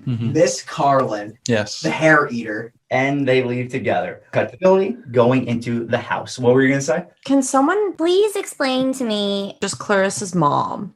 Oh, I don't can't. No. I don't understand why, like, Clarissa's obviously a member of society. Like, I don't understand why her mom is the way she is. There's some sort of rewritten backstory that we have yet to discover about that whole situation because there's not a. I feel like the hair eating should be a hint to something. It is. Do you Yeah, know what it is? I didn't Can you pick it say up. it now or should we wait? It happens at the end of the movie. Okay. Somebody else coughs up hair. I don't know where she went because she kind of is like a walking vegetable. Yeah, that's what I can't. I'm with Jen. I don't understand why her mom is the way she is. Like, Yeah. it's the one thing that really makes no sense. Yeah, and I feel like the other cough up situation, it doesn't necessarily correlate to her. I have a feeling it's like something that they actually probably cut out of the movie or something. Yeah. It's possible. We've talked about other movies that have cut out things, and It just seems like she had to be a part of society at one point. Maybe she was just society too hard. Because they're in a rich house and there's no father that we know of yeah. in No, Clarissa's life. I would assume she has to be part of society because if Carissa is, and that's her actual mom, then put Yeah. 1 and 2 together. Yeah. I heard you say 1 and 2 in another episode. You do know it is 2 and 2, right? No, it's 1 and 2. Am I wrong? It's like a about bird that? in the bush is worth a bird in the bush. I'm pretty sure it's 2 and 2 together. No, it's 1 and 2 because when you put 1 and 2 together, you get 3. It's 100% 2 and 2. Because then you get 4. Why would I want 4 when I could get 3? Because it's fucking 4, dude. Did you say 1 and 2? He's been saying 1 and 2. Never noticed it. It's 2 and 2. Yeah, but I don't want to put 2 and 2 together. They're the same number. Wait, hold on a second. It's 1 and 2. No, it's fucking not. Isn't it you put 1 and 2 together? Jen? Yeah, we need you here, Jen. Sorry, I was researching Clarissa's mom. We need a more important research point. Is the statement or the saying you put 2 and 2 together, or is it you put 1 and 2 together? I'm just about to bust. It's gonna 2 go and right 2. through the ceiling. You're gonna You don't pop. know me. You're gonna pop high. Wait. It's 2 and 2 Yeah. or 1 and 2? 2 and 2. Why would you put 2 and 2 together? 2 of a You kind. get 4. You get more than 3. Yeah, you fucking idiot. I want to put 1 and 2 together. That's too bad. And I couldn't find Idiot. anything on Clarissa's mom that, like, if they took it out, they didn't tell anyone. There's that poor writing you were talking about. Like, they just didn't want to give any backstory. Just make her as weird as possible. Maybe she just kept walking in on scene, so they wrote her in because they didn't know how to get rid of her. That's fair. You have that, and then you have Clarissa, and you're like, Dad, like some kind of a super hunk. Maybe that's her mom and dad. I like that, actually. Mom and Dad is And Miss Fused Carlin. together. And society fucked them up together. Yeah. They fused together. They couldn't unfuse. Okay.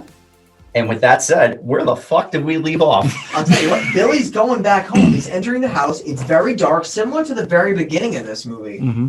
I'm pretty sure he hears more noises, distant laughter, and someone saying, shh. Grabs a knife from the same drawer, walks up the stairs. It's very quiet. He eventually notices his parents are now just getting home. They're driving up to the house. This is like an estate, too. Right? Yeah. His parents walk in the door, and he's like, you know what, parents? I gotta have a little chat with you, parents. And as soon as he says this, the lights come on. He's grabbed from behind. The cop holds his neck in place with like this fucking leash choker. It's a dog catcher's tool. I don't know what it's actually called, but like that's what just a giant stick with like a noose around it. Yeah. That you tighten. Stick noose. Yeah, so they take the stick noose, they bring him to the ground with that stick noose. The camera's going to pan around the room, and everyone who's acted strange to him up in this point of the film is literally in this house. Yeah, there's like 100 people in a 10 by 10 room. Like even Shauna's best friend is in this house. Is she? I believe she's in the crowd when they do that panning shot. I did not notice it, but that would make sense about my party I'm theory almost before. positive when they do the panning shot, it's like the ambulance guys, the police guy, Shauna's best friend. It's basically almost everyone in the movie except Milo. Yeah. And Can we Shauna. fact check that? Is it worth the time? I don't know if you're going to be able to find it. Yeah. You just have it's to go back not and really rewatch the that movie. important. I was just going to pull it up. We need to validate Scott's life's work. Sean is doing not this? there though. Yeah, is she? if you want to fact check it real quick while we talk about what's happening, it's basically everyone, like we said, while Scott's fact checking the best friend. We can confirm though, Shauna is not there. Correct. So she was not a part of society. Now everyone's going to look up the stairs because there's like this long staircase, and the therapist walks down, everybody claps for him, and he makes like a little bit of a speech. He's like, everyone was wonderful. Everybody was great. Great job. Great job. And he introduces Judge Carter. Mhm. Carter walks up to the parents. He's like, oh, you guys were so great. He's like, I do love the smell of the hunt and the taste of the shot. Shunt. Taste of the shunt. Does he say taste of the shunt? He does Does say he? taste of, I thought he I thought he said said taste of the shot. I thought he said taste of the shunt. I thought he rhymed hunt and shunt. I think it's shot because that's how you hunt. Yeah, I think it's shot. Mr. Fucking 1 and 2. No, the only reason I thought he said shunt is because they're literally about to shunt and they taste it. They taste everything. I'm looking that up because it might be in the quotes. Great. So when Billy asks, he's like, what's going on? The therapist kneels down by him. He's like, it's no business like show business. And everybody starts to laugh, including himself. They're all having a great time here. Mother tells him that she's not his mother, never was his mother. The father's like, you were never one of us. Like we've been saying this whole time, clearly hinting at him being adopted, but just like he never really was a part of what they're a part of. Clearly he's been different the entire time.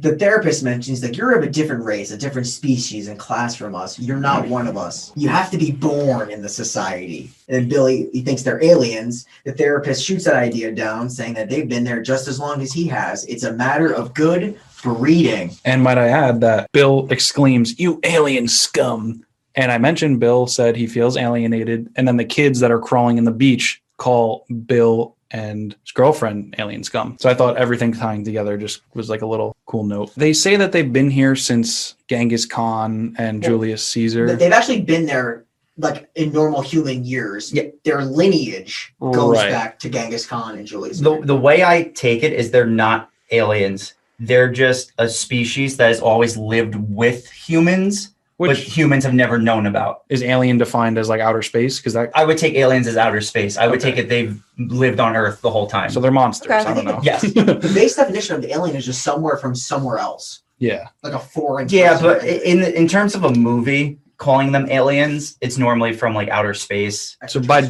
definition, they're monsters. Yeah, especially how you described it, Bri, where you're like, they have to be from somewhere else. If they've been here the whole time, then they're technically not aliens. Correct. Right, They're yeah. not. So from outside, Milo notices Clarissa's getting dropped off. She's in a dress and she's entering the house. Back inside, the gardener has his plate of slugs. He's serving from the glass plate. Clarissa walks in. She looks very pissed off. She sees Bill on the ground. And Ted brings her up to him where he's sitting. The judge tells the father he did a great job. You know, he's just happy that he can contribute anything to society. He also commends Ted and potentially offers him an internship in Washington this summer. Now, Milo's watching the paramedics, right? They're carrying another body out of the back of the ambulance. This person's in a hospital gown, not exposed, can't see who it is. Milo decides to take Miss Carl inside as his date. Back inside, the therapist commends Billy's mother on Jenny's promise and poise, kissing her on the shoulder and feeling her boobs. So we're just going in. It's getting very hypersexualized up in here. Very shunty. I would say so. The mother even mentions they get great pleasure from her, and which is kind of sick when you think about it, but I mean, it's whatever. It's society. Mm-hmm. The person in the hospital gown is brought to the ground, and the face is hidden by cloth. Judge Carter gives a little speech. He says, tonight, we have a double header. They remove the cloth. It's Dave Blanchard. Shocker. He's not dead. It does make sense that he's alive, considering his like face at the funeral broke like glass. So like, Yeah. it clearly wasn't his actual body there.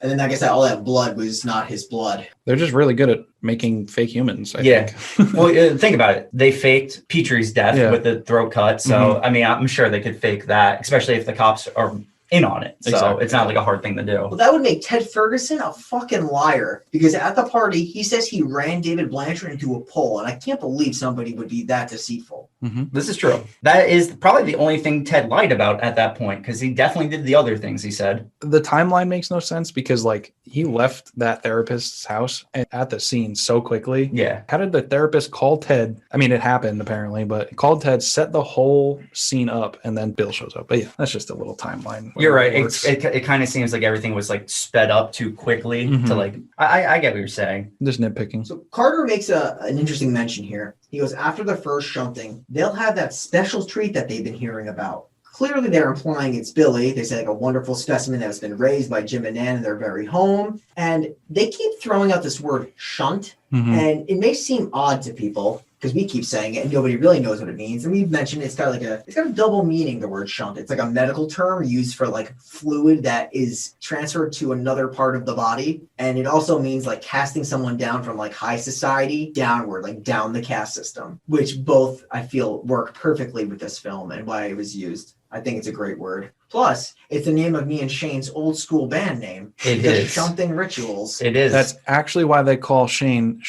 the Shunt Boy Smith. Hot take. So now I'm getting 2 nicknames on the podcast. That's correct. Why not? Okay. That's the first time for everything. I was the lead singer, though, of the Shunting Ritual. That's true. That's why you're the Shunt Boy. The angelic voice he has. Can we play that at the end of the podcast? No one wants to hear that. Trust me. I want to hear that. So from this point on in the movie, nothing is going to be the same. Everybody starts taking off their clothes. It kind of makes me question, like, they haven't explained what the shunting does for them either. I mean, we kind of get into it in a little bit, and I'll have more questions. I think, like, to go into this next scene, my question in my mind is, what does the shunting do for this society? Like, does it give them anything? Does it nurture? Does it feed? What does it do? Or did they just like it for pleasure? I think they even say it's like they suck the poor or so, like they say something like that. Yeah, we've been sucking. I think Ted makes a comment. I think it's ritualistic. I think they need to do it. We'll get into that. So like Brian was saying, they all get super naked and they all get super gooey and they all get on top of David. Squelchy. Yeah, squelchy, the word of the day. Ted then drops this 7-foot tongue and licks Billy. Oh, that was my favorite. The tongue. We then cut to outside real quick, and Milo and Mrs. Carlin are trying to sneak into the party, and the cop stops them. But Milo uses Mrs. Carlin's love of hair to stop the cop because she goes right for the cop's hair. Milo grabs the uniform. And Mrs. Carlin grabs the toupee. The hair, Mrs. Carlin, the hair. Ridiculous scene. Back to the shunt. Yes. Carter's being asked to shunt Blanchard. And at this point of the movie, the whole scene is like tainted orange. Yeah. Orange. I did notice that. There was people lathering goo on each other. There's so much sweat and spit, and it's very gooey. Almost like an orgy. That's exactly what it is. I mean, especially now because Judge Carlin is also smoking a cigar throughout this entire segment. Which I think is never lit. It's not lit. don't It's think just so. in his mouth. He gets in front of David, who is now kind of like this blob, trying to describe exactly what these mouths like kind of twist into David's body. So it's like this suction cup into him. So they're like sucking out his fluids. And Judge Carlin then over him takes his fist and just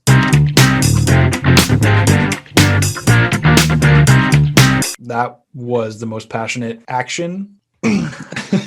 Judge Carlin is just ripping into David with his fist. Ass pounds him. It's interesting that you guys mention it because I think there's a line in the movie they say like they suck the pour out of people. So I think that's the idea of the shunt. Yes. They're sucking the pour out of them to feed on their pour energy. Yeah. I believe Ted says something along the lines of, we've always sucked from the lower class or something like that. But like you guys mentioned, this is a great fisting because his hand comes out of his face. Yeah. Yes. It comes out of his mouth and like grabs through his eye holes and like just starts pulling. back through the throat, like Yes. back down. While other people are still shunting the rest of his body. We'll just call it shunting at this point. Correct me if I'm wrong. I believe the judge fully goes through him. Like it's not just his hand. Like doesn't he does eventually go through him because he all the likes way. his beauty mark. Yes. Which comes into play later. I'm pretty sure the therapist is like catching all this on video. Like imagine Oh, he this is, on yeah. playback. The therapist is like recording the entire thing. So while that is going on, Carissa realizes like she sees him kind of like no one paying attention to him. So she releases him and Billy tries to escape upstairs. No, he tries to like go out through the crowd. Yeah. And I thought it was the weakest escape attempt I've ever seen in any kind of media. He runs into like 10 people. But he does manage to get upstairs. Yes. But the therapist follows him up there. It's kind of cornered.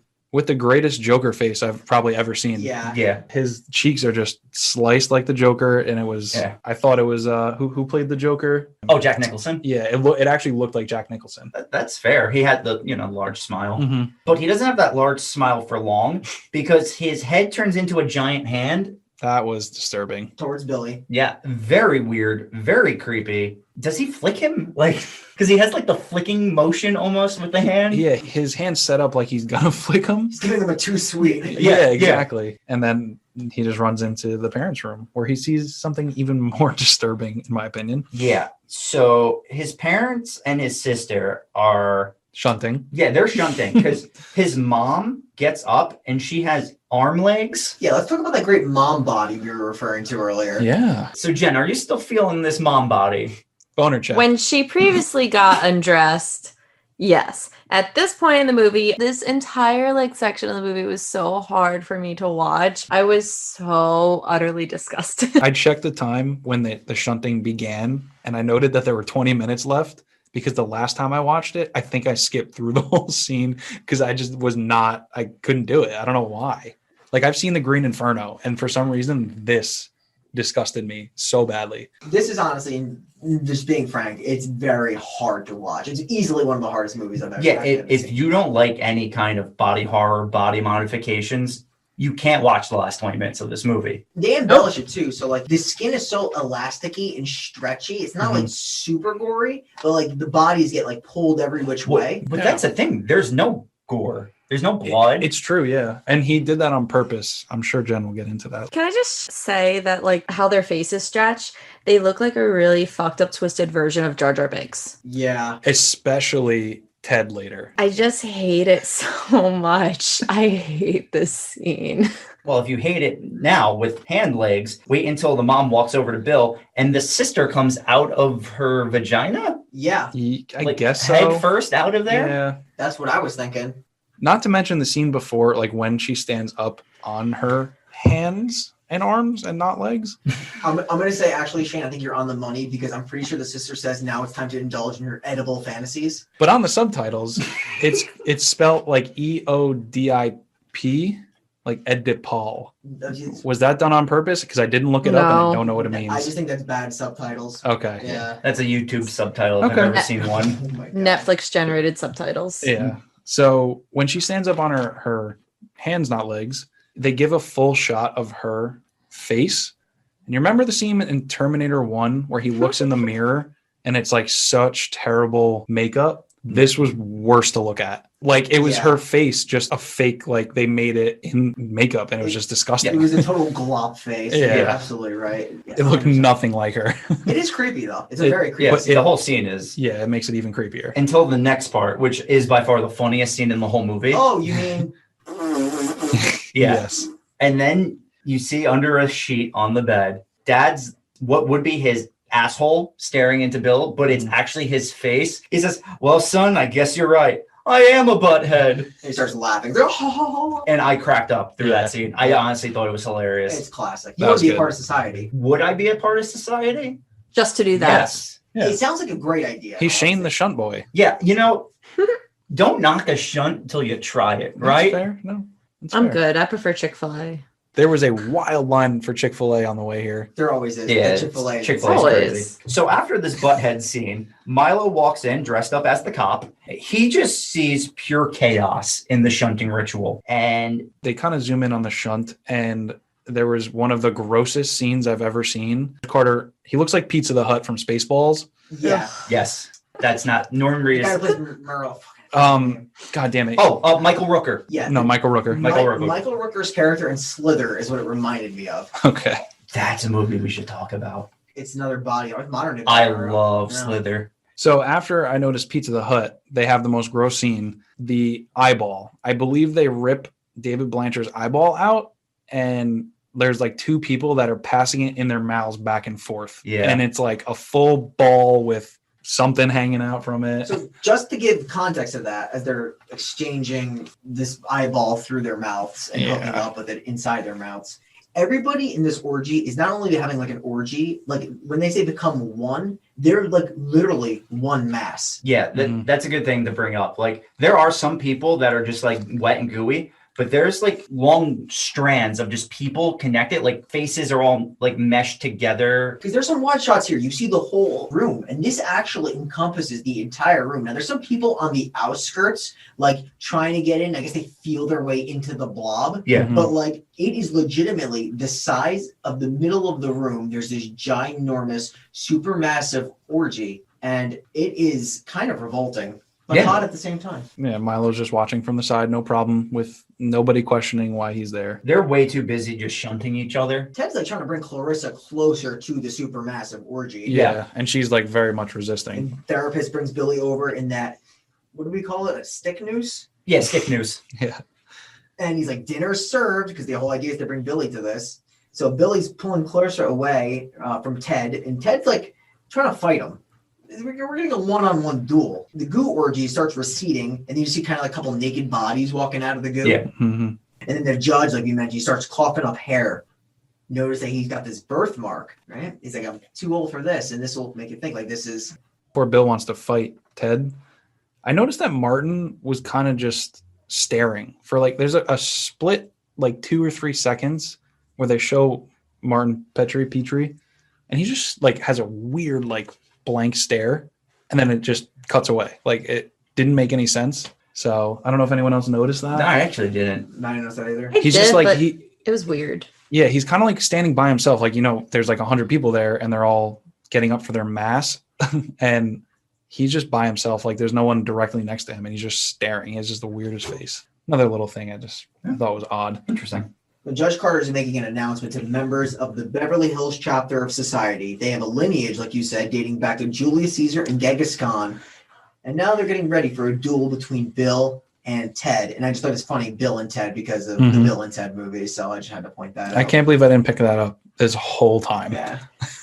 They do become friends in real life, the actors. Oh, really? Mhm. They're just boys after this? Yeah. Dude bros. Two bros. Yes, two bros. Of course, he introduces Master of the Hunt, Champion of the Shunt to Ted, even though that's Scott. That's Ted the Tycoon, I'll tell you. Then he introduces his Bill as the bastard Whitney. He's a bastard. Crowd is cheering for Ferguson, obviously. He's the champion of the shunt. He asks everybody if they're ready for the biggest shunt of the night. This is the treat that we're referring to. Yeah. And they have their scuffle. Bill's getting his ass kicked. Can I note how badly he's getting his ass kicked? Of course you can. And we did mention before that Bill, he's tough. He's tough. I believe Shane's quote was, one way to describe him, it's tough. He takes a kick. Bill tries to come from behind on Ted, and then Ted just takes him down. Then Ted punches him, throws him across the room, punches him 2 more times, headbutts him. And I believe somewhere in there, Bill gets 3 punches in and another like random punch. And then Ted punches him 6 more times, and then he's kind of out. Yeah. So there was a lot of ass kicking that Bill took. Because Ted goes to finish off Bill, but like Carissa and like her mom try to stop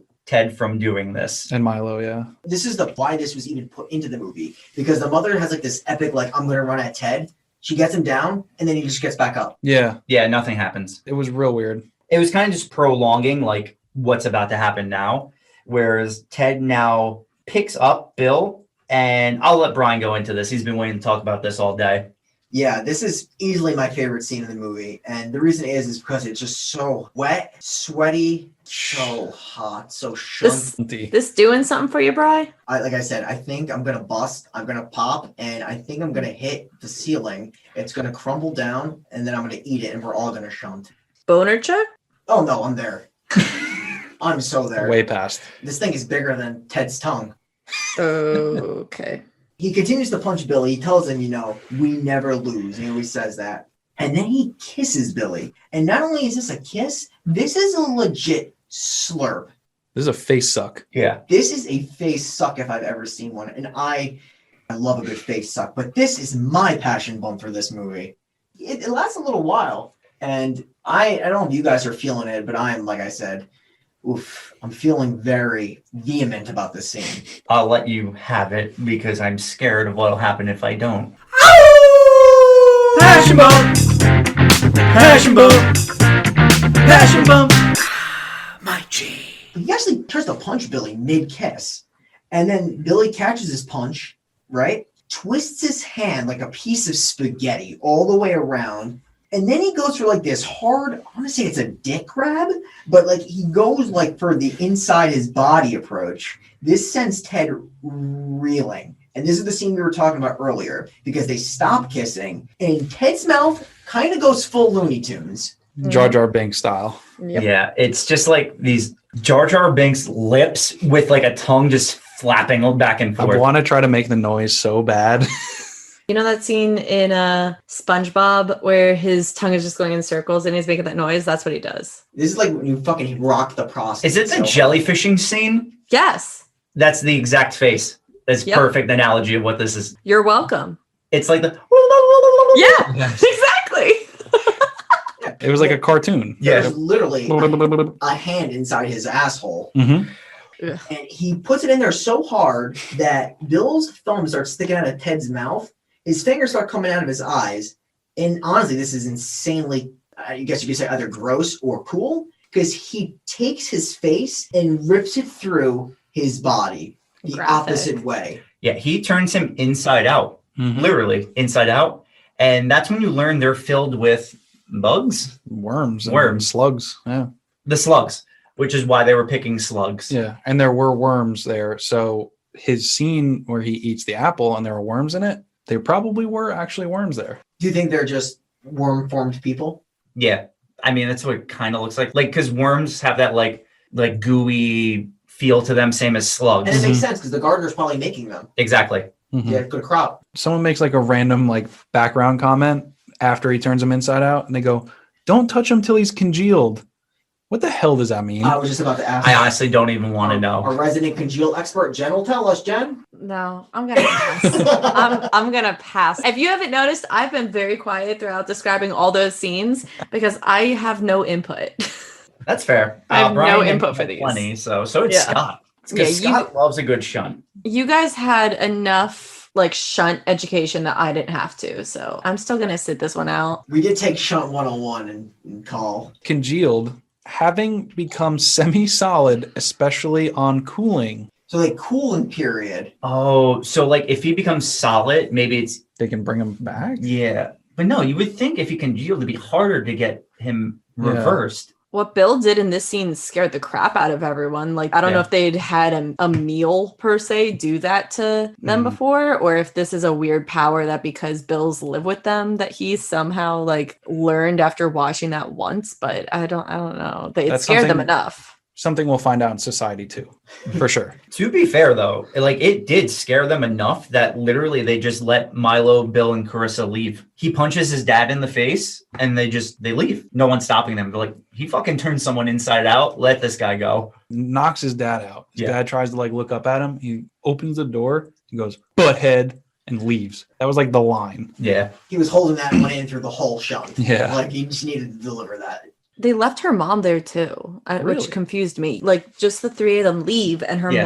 mom's still there. I'm like, why did they just leave her there? the way I took it is Carissa wants nothing to do with society. So like her mom's kind of like a society vegetable. So that would just kind of be a burden. If the three of them were just kind of going to be on the run, they can't have a hair eater with them. That's what I figured why they left her behind. Okay.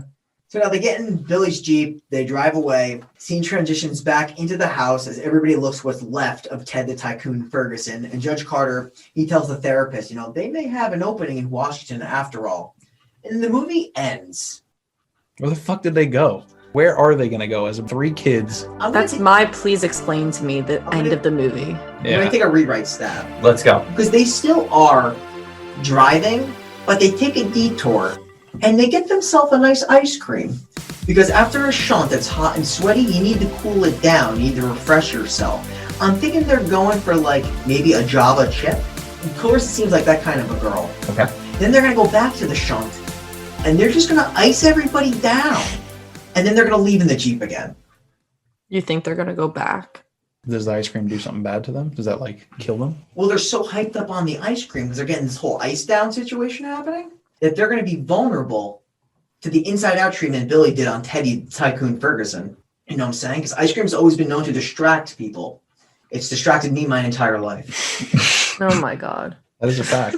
And my bowels. Double fact. I'll allow it. It's not bad. I think it makes no sense, but a lot of the things that happen don't make sense. Yeah. And that's why I think it's very fitting. In any case, I gotta say, this movie is very interesting is to come a word. This movie is insane. And what I want to say, I feel like it's not popular enough for how crazy it is. Mm-hmm. Yeah. For the time, especially. You have to dig to find this movie. At least, I mean, I had to and when we first watched it. And there's no like big names in it. Director is like known, but he's not like a huge name. I'm surprised like people have not like raised this movie like into horror lore because of how insane it is. Like I know there's some other movies that are pretty big body horror movies like Slither, which is more modern, and like I think From Beyond, which is like a Lovecraftian movie. That was I think it was Stuart Gordon who directed that. Like that's a popular one. Or watch like The Fly by Cronenberg, stuff like that. Do you know who Heidi Kozak is in this movie? Yeah, it's Shauna, right? Shauna, she was in the Friday the 13th franchise. She was in part 7 of The New Blood, and David Wiley appeared in part 3 in the 3D version.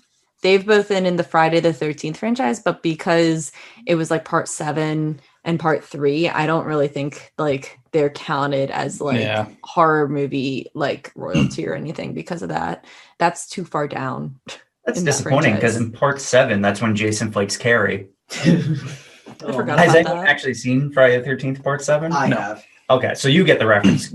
So for Jen and Scott, in part 7, Jason literally fights a girl with psychic powers, and she like legit like lifts him with her mind and like hangs him. So essentially, they have him fight like Carrie. It's pretty crazy. It's not out of the question for those kind of movies. No, it's a great movie. I mean, it's not great, but I love it. So I have to ask, watching this movie, some of us have watched it more than others. What do you guys think? What are you giving it? Shane, you want to go first? Yeah, I'll go first again. I give it an 8 out of 10. When I watched this movie the first time, because I have my IMDb where I check what I rate movies, I give it a 6. So I bumped it 2 points from the last time I watched it. And like we said earlier, I think I appreciated it more the second time because I knew it was a comedy going in. Because now I know those scenes, it was intentionally trying to be funny. And it was funny. Like, I really enjoyed it. The movie's disturbing. It's scary when it needs to be with different, like, just visual things you see. Like I said earlier, too, I enjoy the acting because it's good for the movie it's in. It's not supposed to be this Oscar-winning Leonardo DiCaprio performance. It's supposed to be this 80s horror comedy. The story kept me interested. I mean, it's got weak plot holes or plot points that just kind of don't go anywhere, which is why it's not like this perfect movie. But I really like it. I think, like you said, it's like this 80s movie that should get more recognition than it does. Like, I feel like more people should talk about this as one of those iconic 80s movies. So yeah, I'm going to give it an 8 out of 10.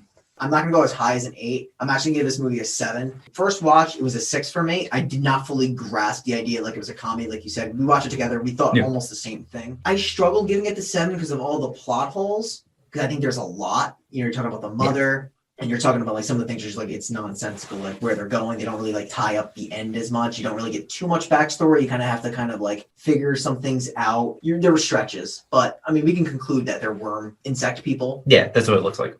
Good crop. But yeah, it's super funny. I mean, like the subtleties that they drop, the fact that they're building up to something, and the fact that they build up to this thing that's, and I told you, I love shocking moments, always like when things culminate to like this big blowout ending. And it does so in a way that you can't even fathom. You would never have any idea. And even in the beginning scene where Scott mentioned, you think you said it was the second scariest scene that you see in this movie, or one of them, was the opening credits. You see something hot and swampy. Most disturbing. Second most disturbing, I would go with, yeah. You can't really see what's going on because it's like a dark filter, but like you know something weird is going on. But like even knowing that and seeing like backward sister in the shower and just like what happens at the end fucks with you so bad. And it happens, and it's literally the last like 25 minutes of the movie. So as much as I want to say, like, I had trouble giving this a 7. I did give it a 7, but it's a movie I will definitely watch again. It's super fun. And like Jen mentioned earlier, it's the movie I recommend to everybody with little to no context of what they're about to watch, because I love shocking people. And once again, that's why I don't trust your recommendations anymore. I give this movie a 5. I love all the like foreshadow and everything. However, the plot holes annoyed me, and some of the lazy writing annoyed me. Like, I don't understand why Clarissa's mom is the way she is. Like, she's obviously supposed to be also part of a member society, but apparently a member that they're embarrassed of or something.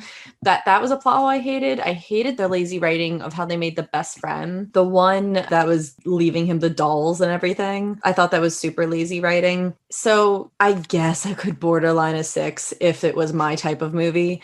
But again, this is not my type of movie. So because of the foreshadowing and the little nuances that I appreciate, I'll give it a 5. If you're asking me what I would give it based on if I would watch it again, I'd give it a 1, because I will never watch this again. I'm going to go with a 7 and probably agree that maybe the first time it was a 6, but maybe kind of understanding how things were going. But there were a lot of plot holes. I will agree with that. And like my questions at the end of the movie, I very much get into the movie and I invest. Where at the end of the movie, I'm like, what happens next? Like, I need to know like their lives after this, even though it's just some random one-off movie that I'll never hear about ever again. And with that, I just think, where did they go? Is society going to hunt Bill because they know that's like he knows their weakness now, even though like he has to be in a very specific situation to take advantage? These 3 people that are just out there, they know everything. And then also, how is she going to survive if she's not shunting Clarissa? That's a good point. So I'm going to go with 7 because I don't totally understand what the point of the society is, just to like live as another race, I guess, or like species. I think so. But it was a movie that you guys recommended with no context whatsoever. It threw me off because it was a twist. And I like that too, because it wasn't expected whatsoever. Obviously, like looking back in hindsight, there are a lot of foreshadowing points and hints that tell you kind of exactly what's going to happen. But it was enough of a like just a random movie, I feel like a random plot that I enjoyed it. So if you know anything about me, I actually hate sequels. I've always been on the forefront of no sequels, but this movie definitely like needed a sequel. And this would have been good though, because Clarissa's character would have probably died in the beginning of the movie, because she can't, like you mentioned, she can't shunt if they're like the anti-shunt crew. And like they go back, Beverly Hills chapter grows, maybe merges with, I don't know, the Malibu chapter to get bigger. And like they got to take him down, but it's more of like an action film. I was gonna say it turns into like a James Bond, Jason Bourne kind of thing, or it goes from like Alien, which is survival horror, to Aliens, which is more of an action adventure movie. Yeah, but they still got to keep Doom. Can't get away from the scares, even though it's an action film. And I say Doom specifically because I feel like Society 2 would be worse, much worse than this one, because the sequel didn't need to be made, and then it would end up like Doom, a terrible game turn movie that just did not work. You know you want to say it. Just saying. I will. I like Doom the movie. I do too. It's shitty. It's a shitty movie. Yeah. And realistically, I don't think I could give it higher than a 4. No. But I fucking love watching that movie. No, I'm the same way. I love plenty of terrible movies. Yeah. I love tits. Cool. Okay. All right. So before we get to anything else, I have to pose the question. Who would you guys like to add to our Necronomicon, our Book of the Dead?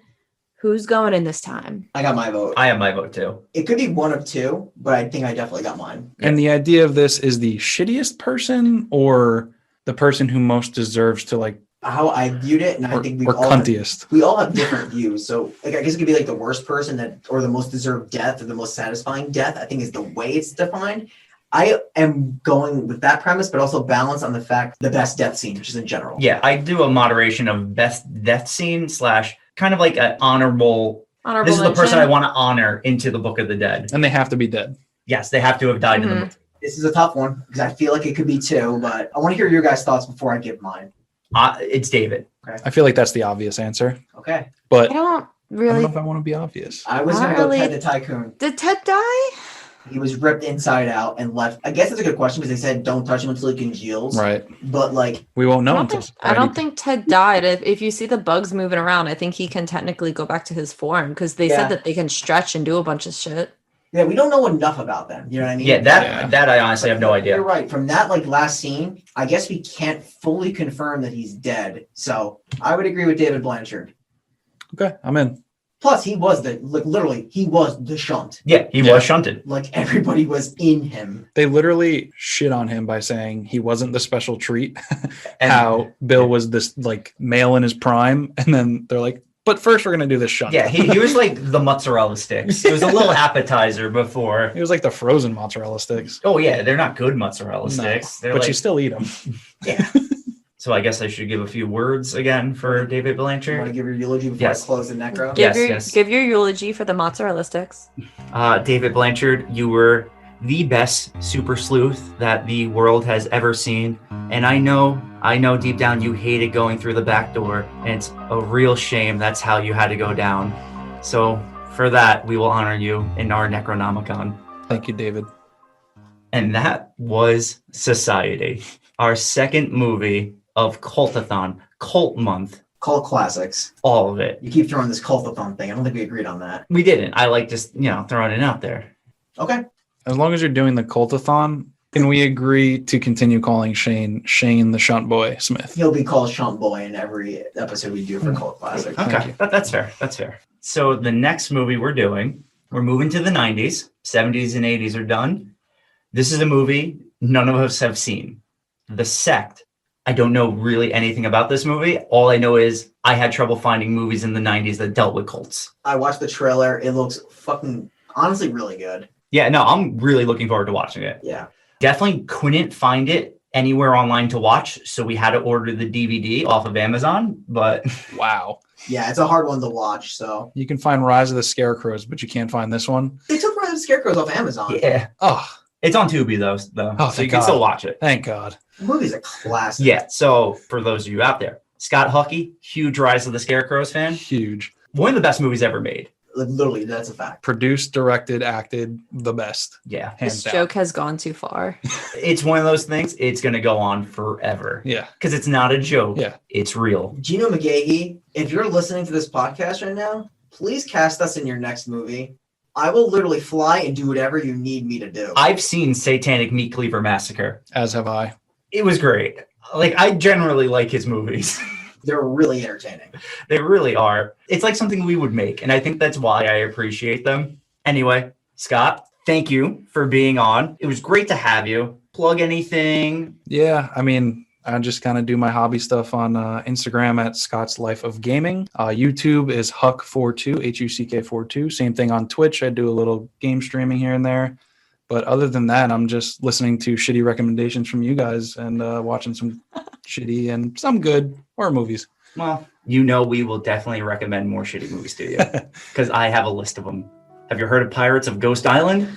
Oh dear. Because I got the DVD if you want to see it. These are the movies you find in like the back, the undiscovered areas of the flea market. Not even like the gas station. And you trying to watch Selfie Man? No. But you guys have plenty of good recommendations, and I do enjoy everything you guys do. So I appreciate you having me. I hope you'll let me back on here.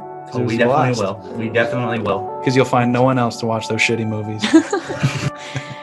With all that said, we are the final podcast. The last podcast you will ever listen to. And we will see you next week in the basement well.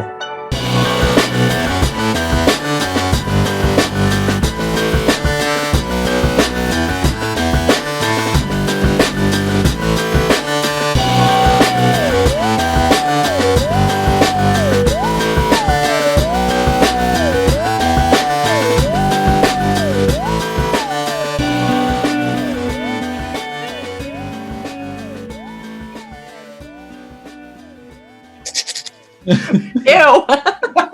That's the squelching. This Taste of the Shun.